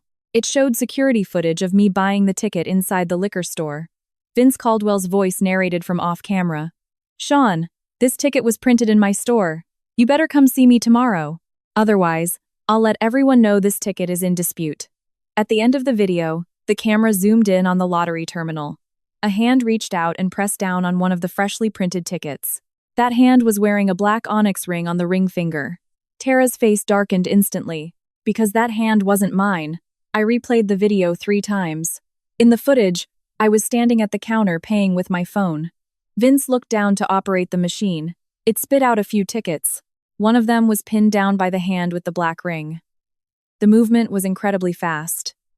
If the video hadn't been intentionally slowed down, you wouldn't even notice it. I asked Tara. What does this mean? Tara paused the video on the hand. Someone else touched your ticket. Vince wants to use this to build a narrative. Arthur frowned. He says the ticket is in dispute. He doesn't actually have to prove it's stolen. If he just files a formal complaint, the state lottery will have to delay the payout to investigate. I felt a chill. The expiration date to claim the prize was approaching. Tara nodded. That's exactly why he's sending the video now. He doesn't want to prove anything. He wants to force us to meet with him privately. I stared at the phone. He wants money. More than that, Tara said. He knows we have Grandpa's documents. He knows the old house, and the pasture will expose the Caldwell's old fraud. The lottery ticket is just the crowbar he wants to use to pry us open. Arthur stood up and walked to the window. The streetlights in the courtyard were mostly broken. A black sedan was parked right outside the building. The headlights were off, but the silhouette was clear. My palms started sweating. They followed us. Tara didn't go near the window. She turned off half the lights in the room. The apartment went dim. Arthur sighed. The Caldwells never change. Threaten first, talk later. I asked quietly, do we call the police? We call, Tara said. This time she didn't say not yet. She immediately packaged the video, the text messages, the photos of the license plates, and Arthur's statement, and forwarded them to the sheriff's deputy. Then she called Mr. Davis, the lawyer. Vince Caldwell sent a threat video. We have individuals suspected of stalking us outside Arthur Penhaligon's apartment. She kept it brief. After hanging up, she looked at me. We aren't meeting Vince tomorrow. I said, but if we don't meet him, what if he actually files the dispute? He'll file it regardless, Tara said, looking right at me. Whether we meet him or not, he'll cause a scene. The difference is, if you meet him privately, you give him another chance to set a trap. My mind flashed back to my mom tricking me into signing the blank paper, to Chad forging my signature on the fake IOU, to Aunt Patty trying to trade the lockbox for the ticket. I suddenly understood. I had always thought that if I just sat down and talked things out, it would be fine. But these people never wanted to talk. They wanted me to expose a weakness so they could sink their teeth in. Arthur wrapped the envelope back up. Take these things with you. I'm too old to protect them. No, Arthur, Tara shook her head. We can't keep all the originals. I'll make 3 copies. One for the lawyer, one for the county clerk, and one for you to keep. The actual originals will be placed in police custody tonight. Arthur looked at her, a hint of relief in his eyes. If Silas could see you, he'd rest easy. I looked at Tara. For 2 months, She had stood alone in the dark, slapping away every hand that reached for me. And I was only just now seeing how exhausting that must have been. Half an hour later, Mr. Davis arrived. The local police also showed up to take statements. The black sedan outside tried to leave but was blocked at the intersection. There were two men inside. One was the Carhart guy. The other was a skinny man in his 40s with narrow eyes. He denied stalking us, claiming he was just visiting a relative. But his phone had photos of my apartment building, the town hall, the bank, and Arthur's apartment complex. Seeing those photos, my blood ran cold. They had been tracking us much longer than I thought. The police asked who hired them. He wouldn't say. Tara suddenly held up the video Vince had sent. That black onyx ring on your hand is very distinct. The man's face changed. I realized he was wearing an identical black ring on his right ring finger. He instinctively tried to pull his hand into his sleeve, but it was too late. The Carhart guy broke first. I didn't take the pictures. Vince told me to follow them. He said this guy has a winning ticket. As long as we delay him past the claim deadline, the ticket is just scrap paper. I snapped my head up. Delay me past the deadline? The Carhart guy clamped his mouth shut, but the words were already out. Vince didn't just want to extort me. He wanted me to miss the window to claim the prize. As long as I was bogged down in family disputes, property disputes, and lottery disputes, that $89 million ticket would become a worthless piece of paper. He might not get the money, but he was making damn sure I wouldn't either. That level of pure, destructive malice made my stomach churn. Tara made an immediate decision. We claim the prize tomorrow morning. I looked at her. But Vince will file a dispute. Let him. She put her phone away. Bring everything. The lawyer, the police reports, the bank vault logs, the Apple Pay receipts, the security footage. We're bringing everything to the table. If he wants to play this in the light of day, we'll accommodate him. We didn't go back to Oak Haven that night. For safety, Mr. Davis booked us a hotel room in the city. When we got to the room, the first thing Tara did was check the locks and the windows. I stood behind her and suddenly wrapped my arms around her. She stiffened for a second, then slowly relaxed. I said, "I'm sorry," she asked. "For what? In 7 years, you warned me so many times. I always thought you assumed the worst in people. Now I know I just assumed the best." Tara was silent for a moment. "Sean, you can be a good person, but you can't hand your goodness to just anyone who asks for it." I buried my face in her shoulder, my eyes burning. My phone rang. It was my dad. His voice was low. "Sean, your mother said she wants to see you." I closed my eyes. "What did she say?" My dad paused for a long time. "She said, as long as you drop the charges against Chad, she'll tell you something. About Vince Caldwell and that lottery ticket." By the time I rushed back to the town hall, it was 11:00 p.m. The fluorescent lights in the hallway were a sickly white. My mom, Helen, sat on a bench, looking like she had shrunk. Her hair was a mess, her eyes swollen almost shut. My dad stood against the wall, holding an unlit cigarette. When he saw me and Tara, his eyes shifted complexly. "She insisted on waiting for you." I didn't call her mom. I just sat across from her. "What do you have to say?" Helen looked up. Her lips were cracked, her voice brutally hoarse. "Sean, promise me first. Please don't send your brother to prison." The last ounce of warmth in my heart evaporated. "You called me here just for him?" She shook her head frantically. "No, this time I'm doing this for you." I stared at her in silence. Tara stood beside me, not rushing her, not advising her. Helen's tears fell again. "The day after the drawing, your Aunt Patty came over. She said you might have won the Powerball." I didn't believe it at first, but then Chad said the liquor store owner, Vince, leaked it to him too. I asked, "Why would Vince Caldwell talk to Chad?" Helen wrung her hands. Chad borrowed money from Vince before." My dad whipped his head around. "What did you say?" Helen looked down. "When Chad was trying to flip houses a few years ago, he got into deep debt. He was afraid you'd find out. Afraid you wouldn't give him money. So he went to Vince for a loan. The interest compounded. He owes a fortune." My head spun. So Chad's rush to steal the old house wasn't just greed, it was debt. "How much?" I asked. Helen didn't dare look at me. "The principal was 30 grand. Now they say he owes 150,000. My dad was livid, his face turning blue. 150,000? "Why didn't you tell me?" Helen cried. "What good would telling you do?" "You couldn't pay it," Chad said. "As long as we get the buyout money from the old house, we can pay it off." Then we heard Sean won the lottery. We figured, well, since he's rich now, giving up the old house wouldn't matter to him. I laughed out loud. The sound was so alien even I didn't recognize it. So you figured, because I have the lottery ticket, I should hand over what Grandpa left me. And if I didn't have the ticket, I wouldn't have the right to fight for it anyway. Either way, I'm supposed to step aside. Helen's shoulders shook violently. I was stupid. I was so stupid. Tara suddenly asked. Did Vince tell you to do anything else? Helen looked up at her, fear flashing in her eyes. He said, if you want to keep Chad out of a casket, make sure Sean doesn't get that money. If the ticket expires, he'd forgive Chad's interest. I snapped the unlit cigarette my dad had handed me in half. He wanted to destroy me. Helen nodded, crying. I got scared later, but things had already gone too far. Chad said, just secure the old house first, then we'll force Sean to hand over the ticket. That's why I submitted that quitclaim deed. I stared at her. You had my signature prepped a year ago. She couldn't deny it. Last year, when your dad was in the hospital, Chad told me to get a blank signature. He said we might need it for the property paperwork later. I never thought it would be used for this. I closed my eyes. My chest felt like it was being crushed by a giant fist.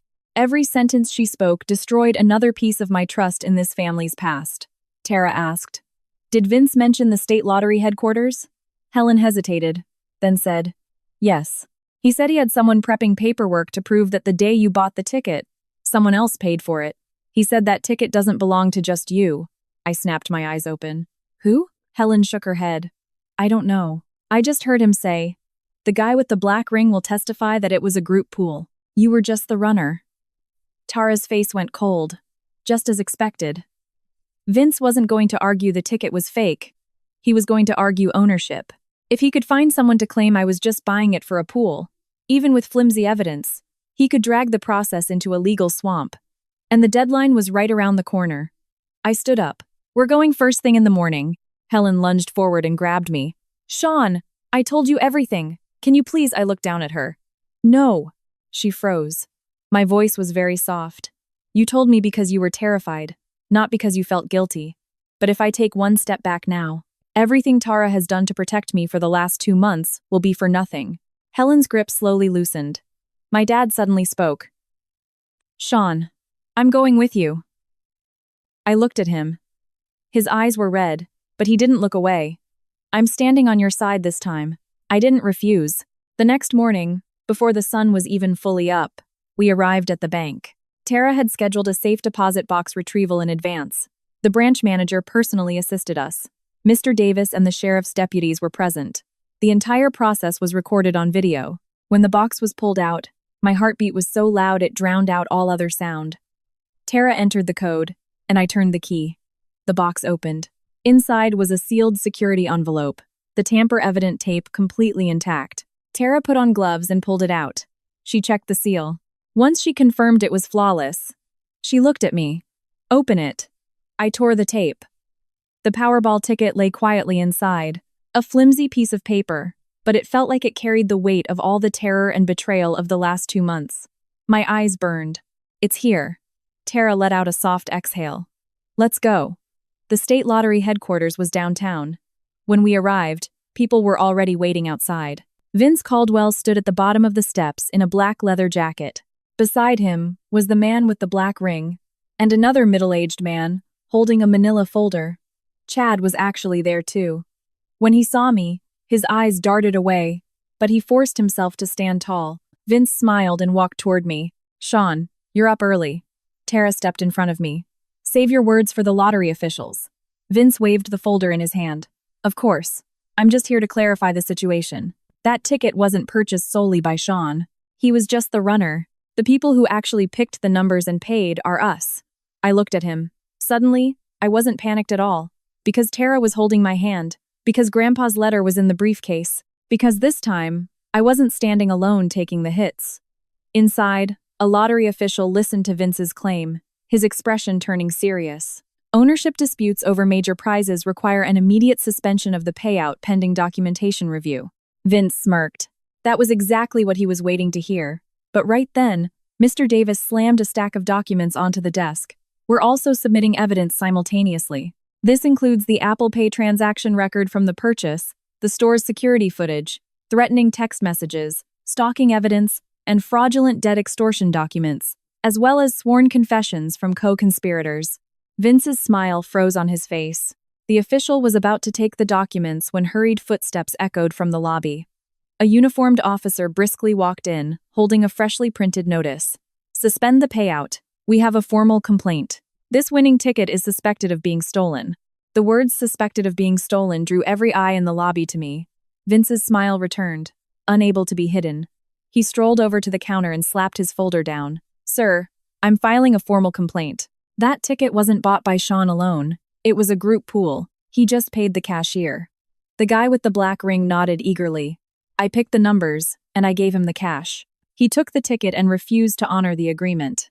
My chest tightened with anger, but Tara squeezed my hand. She looked at the official. Please record the complainant's name, ID, and the exact nature of the complaint in full. Vince's smile faltered. He hadn't expected Tara's first response to be locking in their sworn statements rather than defending ourselves. The official nodded. Given the size of the prize, both parties must submit their documentation. Vince quickly recovered. Fine, record it. If I dared to come here, I'm not afraid of an investigation. He pulled a piece of paper from his folder. This is the lottery pool agreement. Before Sean bought the ticket that night, we had already agreed he was just acting as a proxy. Now that it hit the jackpot, he wants to keep it all. He pointed to a signature on the paper. Shockingly, my name was on it. The forgery was even better than Chad's. If I didn't know for a fact I hadn't signed it, I would have questioned my own sanity. Chad stood in the back, his face gray, but he still spoke up. I can testify. My brother has always been greedy. He loves taking advantage of people. I snapped my head toward him. Even now, he was still biting me. My dad stepped forward, raising his hand to strike him. Tara stopped him. Dad, don't hit him. Let him talk. Chad shrank back from my dad's glare, but kept his chin up stubbornly. I'm telling the truth. He's rich now. Of course he doesn't care about his poor relatives. Vince shot him an approving look. The official took the pool agreement, looking incredibly grave. If there's a written contract dispute, the payout process must be suspended for legal review. My heart sank. That was exactly what Vince wanted. As long as it was dragged past the expiration date, even if he didn't get the money, he made sure I wouldn't either. Tara suddenly spoke. A suspension for review is fine, but let me ask you, as long as the winning ticket is submitted and officially received before the expiration date, will subsequent investigations cause the ticket to expire and become void? The official looked at her. Normally, a valid ticket submitted within the time frame enters the dispute resolution phase. The claim date is locked to the date of submission. Tara nodded. Then please officially receive the original ticket immediately. We'll submit all dispute evidence to the appropriate authorities simultaneously. Vince's face finally dropped. He hadn't expected his most vicious tactic to be neutralized by a single procedural question. The guy with the black ring panicked. Why should you receive it first? The ticket is fraudulent. Tara turned to him. You say you picked the numbers? Then please recite the exact winning numbers right now. The man rattled them off instantly. He recited them so smoothly it was obvious he had memorized them for days. Tara asked, Why did you pick those numbers? The man paused. I just picked them randomly. Tara looked at Vince. Then why did you just say that the group sat down and agreed on the numbers beforehand? Vince immediately interrupted. Can't a group agree on random numbers? Tara didn't argue. She pulled a document from the briefcase. This is the Apple Pay receipt from the day Sean bought the ticket. It shows the time, amount, and merchant name. This is a backup of the security footage from the liquor store next door. Sean entered the store alone and left alone. These are the threatening text messages we received. These are photos of the car that stalked us.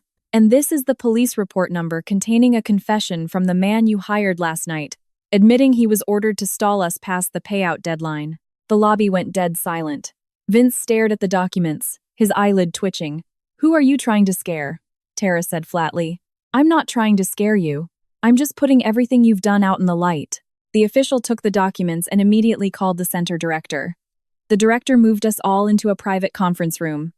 Vince was forced to stay as well. He sat across from me, drumming his fingers on the table.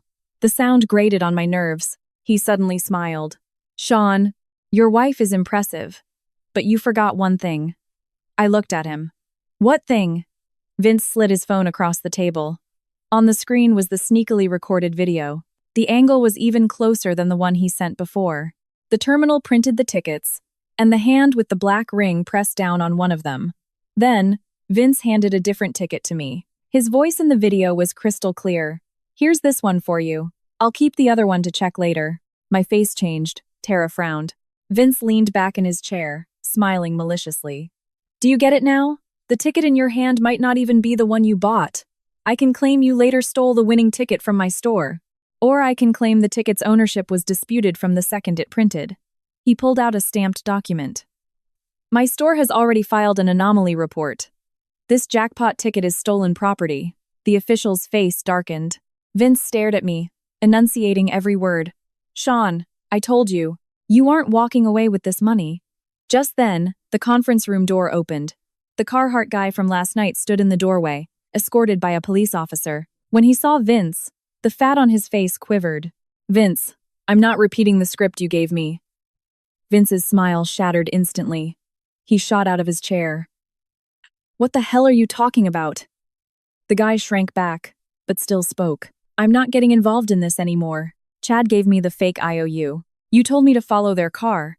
You told me to stake out the accountant's apartment. You also said if we just delayed Sean past the deadline, the ticket would be void." Vince lunged at him, but the officer immediately blocked him. "Sit down." Vince sat back down, gritting his teeth, his eyes full of venom. "Who paid you off?" The guy smiled bitterly. "When I took your money, you didn't tell me this was going to turn into a federal case. Forgery, extortion, stalking, filing false police reports. I'm not taking the fall for all that." He looked at the guy with the black ring. "And you? That video was staged after the fact. The day Sean bought the ticket. After he left, Vince told you to reach out and press the machine, just to get the angle." The guy with the black ring turned purple. "You're full of shit!" The Carhartt guy immediately countered. "You didn't even have that ring on when Sean was there. You put it on later. You weren't even in the original security footage." Tara placed another USB drive on the table. Conveniently, this is the security footage Mr. Davis obtained from the vape shop next door to the liquor store. The angle catches the reflection in the liquor store's front window. It's a bit blurry, but you can clearly see that when Sean bought the ticket, there was no one else standing at the counter. Vince's breathing grew ragged. The director had the video pulled up on the screen. It wasn't HD, but the reflection clearly showed only me and Vince. "No guy with a black ring, no group pool," Tara continued. "This is the state lottery's terminal log. The timestamp and terminal ID for the printed ticket perfectly match the physical ticket Sean holds. The Apple Pay transaction was completed 15 seconds before the ticket printed. After receiving the ticket, Sean left the store, went home, and then to the Chase Bank vault. There's a continuous, independent chain of evidence the entire way. There was absolutely no window for a theft to occur." Vince was sweating profusely. He looked at the official. "She isn't a lottery employee. She doesn't decide this." The director spoke coldly. "She doesn't decide, but her evidence will be verified by us and law enforcement. Right now, your complaint has massive, glaring holes." Tara looked at the director. "Please proceed with verifying the original ticket. The dispute is a separate legal matter from the official receipt of the claim." The director nodded. The original ticket was placed into the verification scanner. For those few seconds, I forgot how to breathe. When the word "validated" popped up on the screen, my legs almost gave out. The official announced, "The ticket is authentic and has been successfully submitted before the deadline. The payout of the prize money will be held pending the resolution of the fraud investigation." All the color drained from Vince's face. His entire plan hinged on running out the clock. But now the clock was stopped. He could no longer use time to destroy the ticket.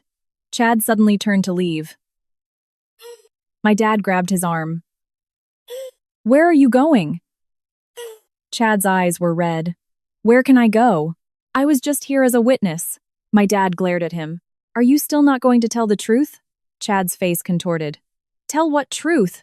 Tell them I owe Vince $150,000? Tell them he forced me to do all this? Tell them Mom stole Sean's signature for me?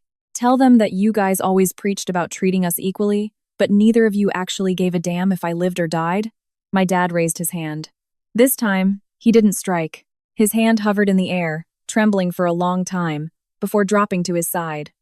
"You can admit you're in debt. You can ask for help if you need money, but you can't hand a knife to an outsider and tell them to stab your own brother. Chad's eyes were bloodshot, but he refused to bow his head. He has $89 million. What's wrong with him paying my debt? Hearing that, I was completely done with him. Tara suddenly asked Vince, "Why were you so desperate to destroy Sean, just over Chad's measly debt?" Vince clamped his mouth shut. An old, powerful voice echoed from the doorway. Of course it wasn't just over that. Arthur Penhaligon, supported by Mr. Davis, walked into the room. He was carrying his old ledger book, and Bill Harding was right behind him. Arthur placed the ledger on the table. "The Caldwells are after the North Pasture." Vince's head snapped up. "You old fossil. Mind your own business." Arthur sneered. "Your grandfather used a blank signature to scam Silas Gallagher. Your father later took that fake IOU to the town to cause a scene. Now that the commercial buyout is expanding to the North Pasture, you were terrified the old fraud would be exposed, so you tried to throw the Gallaghers into chaos first." Bill Harding spoke up.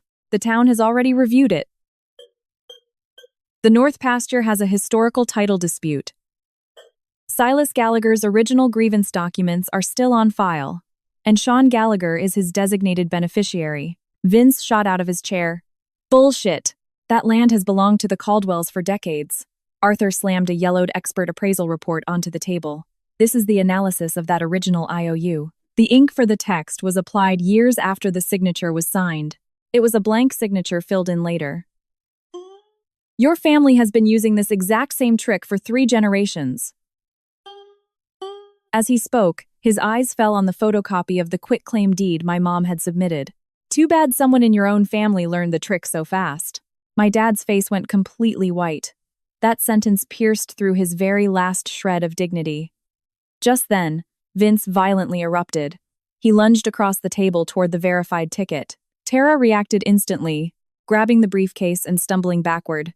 I charged forward and tackled him. Vince landed a punch on my shoulder. My dad threw himself from the side, wrapping his arms around Vince's waist, and they both crashed to the floor. The police officers rushed in and pinned Vince down. In the chaos, my dad's forehead slammed into the corner of the table. Blood trickled down his brow. I instinctively grabbed him. "Dad."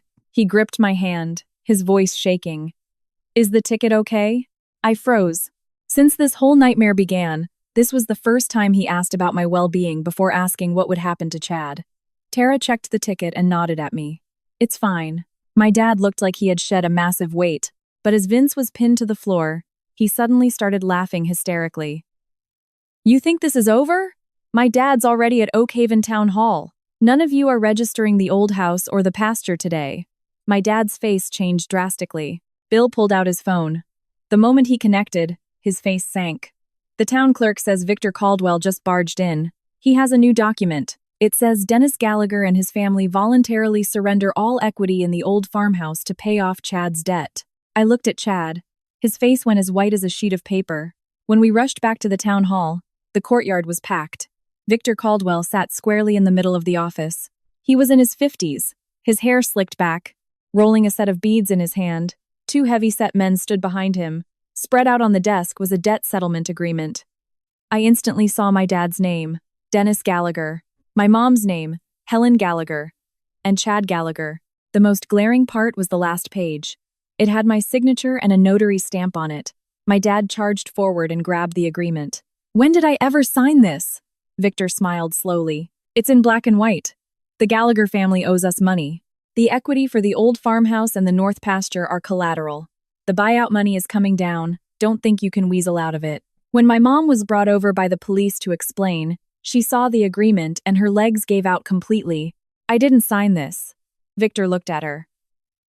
"Helen, that isn't what you said last year." My mom's lips trembled. "I only gave 1 blank signature.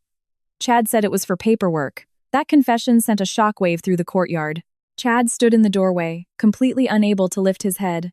My dad looked like he had been struck by a final, fatal blow. He stumbled and caught himself on the desk. "You used a blank signature to sign over the house," Victor sneered. "Your own family handed it over. Who are you going to blame?" Tara placed her briefcase on the desk. She pulled out the documents one by one. Grandpa's original deed appendix, the transcript of the cassette tape, Arthur's ledger, the historical grievance regarding the Caldwells' fake IOU, the security footage of my mom submitting the quitclaim deed, Vince's threatening videos. The Carhart guy's confession. With every document she laid down, Victor Caldwell's arrogant smirk faded a little more. Finally, Tara looked at the sheriff's deputy. The signature and notary stamp on this debt settlement agreement are highly suspicious. The handwriting is practically identical to the previously forged documents, and it likely originated from the same batch of blank signatures. We request a full forensic analysis, and we're pressing charges for forgery, extortion, and real estate fraud. Victor's face finally cracked. Listen here, little lady. Stop throwing big words around. I stepped forward, standing right next to Tara. She isn't throwing words around. She's slamming the door shut on you. I looked at Chad. Chad, this is the last time I'll ever call you my brother. You got into debt. You should have paid it yourself. You got extorted. You could have called the police. But you took my signature, my name, and the house Grandpa left me, and you used them to plug your own holes. From today on, our only interactions will be through lawyers. Chad's eyes were red. He wanted to curse at me, but he opened his mouth and couldn't make a sound.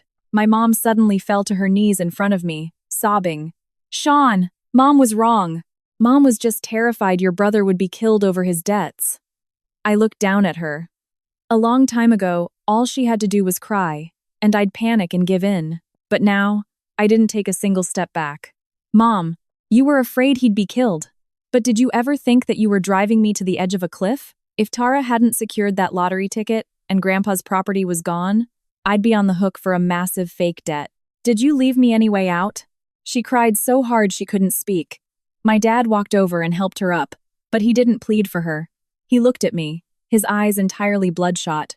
Sean, Dad always thought keeping the peace in the family was the most important thing. Today I finally realize, you can't keep the peace by forcing one person to always surrender. He pushed the newly printed property registration form toward me. Under the co-owner line, my name was printed clearly. Sean Gallagher, guest cottage, half of back pasture. Historical equity in North Pasture pending further county review. My dad's voice was impossibly hoarse. Your brother and the others didn't want to give it up, but I made sure this share stayed yours. It isn't charity. It's what your grandpa gave you a long time ago. I looked at the form, my eyes burning. I suddenly remembered the night of the lottery drawing. I was bouncing around the living room waving the ticket, and Tara stood there with a cold face, telling me to say I was bankrupt. I didn't understand it then. Now I finally did. She wasn't making me play poor. She was making me see that before the money is securely in your hands, the first hands reaching out to you might not be offering congratulations. They might be holding a knife. Half a month later, the lottery dispute investigation concluded. The pool agreement, the theft report, and the anomaly claim submitted by Vince Caldwell were all ruled fraudulent. The winning ticket was successfully processed. After taxes, the payout was deposited into a joint account managed by Tara and me. The day the money hit, I didn't celebrate. I just sat in the private lounge at the bank, holding Tara's hand for a very long time without letting go. She asked me, "Have you decided what you want to do with the first withdrawal?" I said, "Buy that bakery location you wanted." She looked at me. "Didn't you say you wanted to pay off the mortgage first?" I shook my head. "The mortgage will be paid, and I'll fulfill my basic obligations to my dad. But this time, you come first." Tara looked down and smiled faintly. It was the first time in 2 months I saw her truly relax. Later, Chad faced multiple felony charges for forgery, participating in a fraudulent claim, and submitting false documents. Monica was implicated for destroying evidence and aiding in document theft. She couldn't escape a conviction either. Helen was detained for submitting the fraudulent quitclaim deed but was eventually released on probation. She called me many times. I rarely answered. It wasn't that I hated her too much to acknowledge her. It was that I had finally learned not to repeatedly expose my wounds to the people who inflicted them. My dad moved out of the old house. He didn't move in with me. He said he was too ashamed. I rented him a small apartment in the city, close to the hospital, and not too far from us. Every time he saw Tara, he'd sincerely say thank you.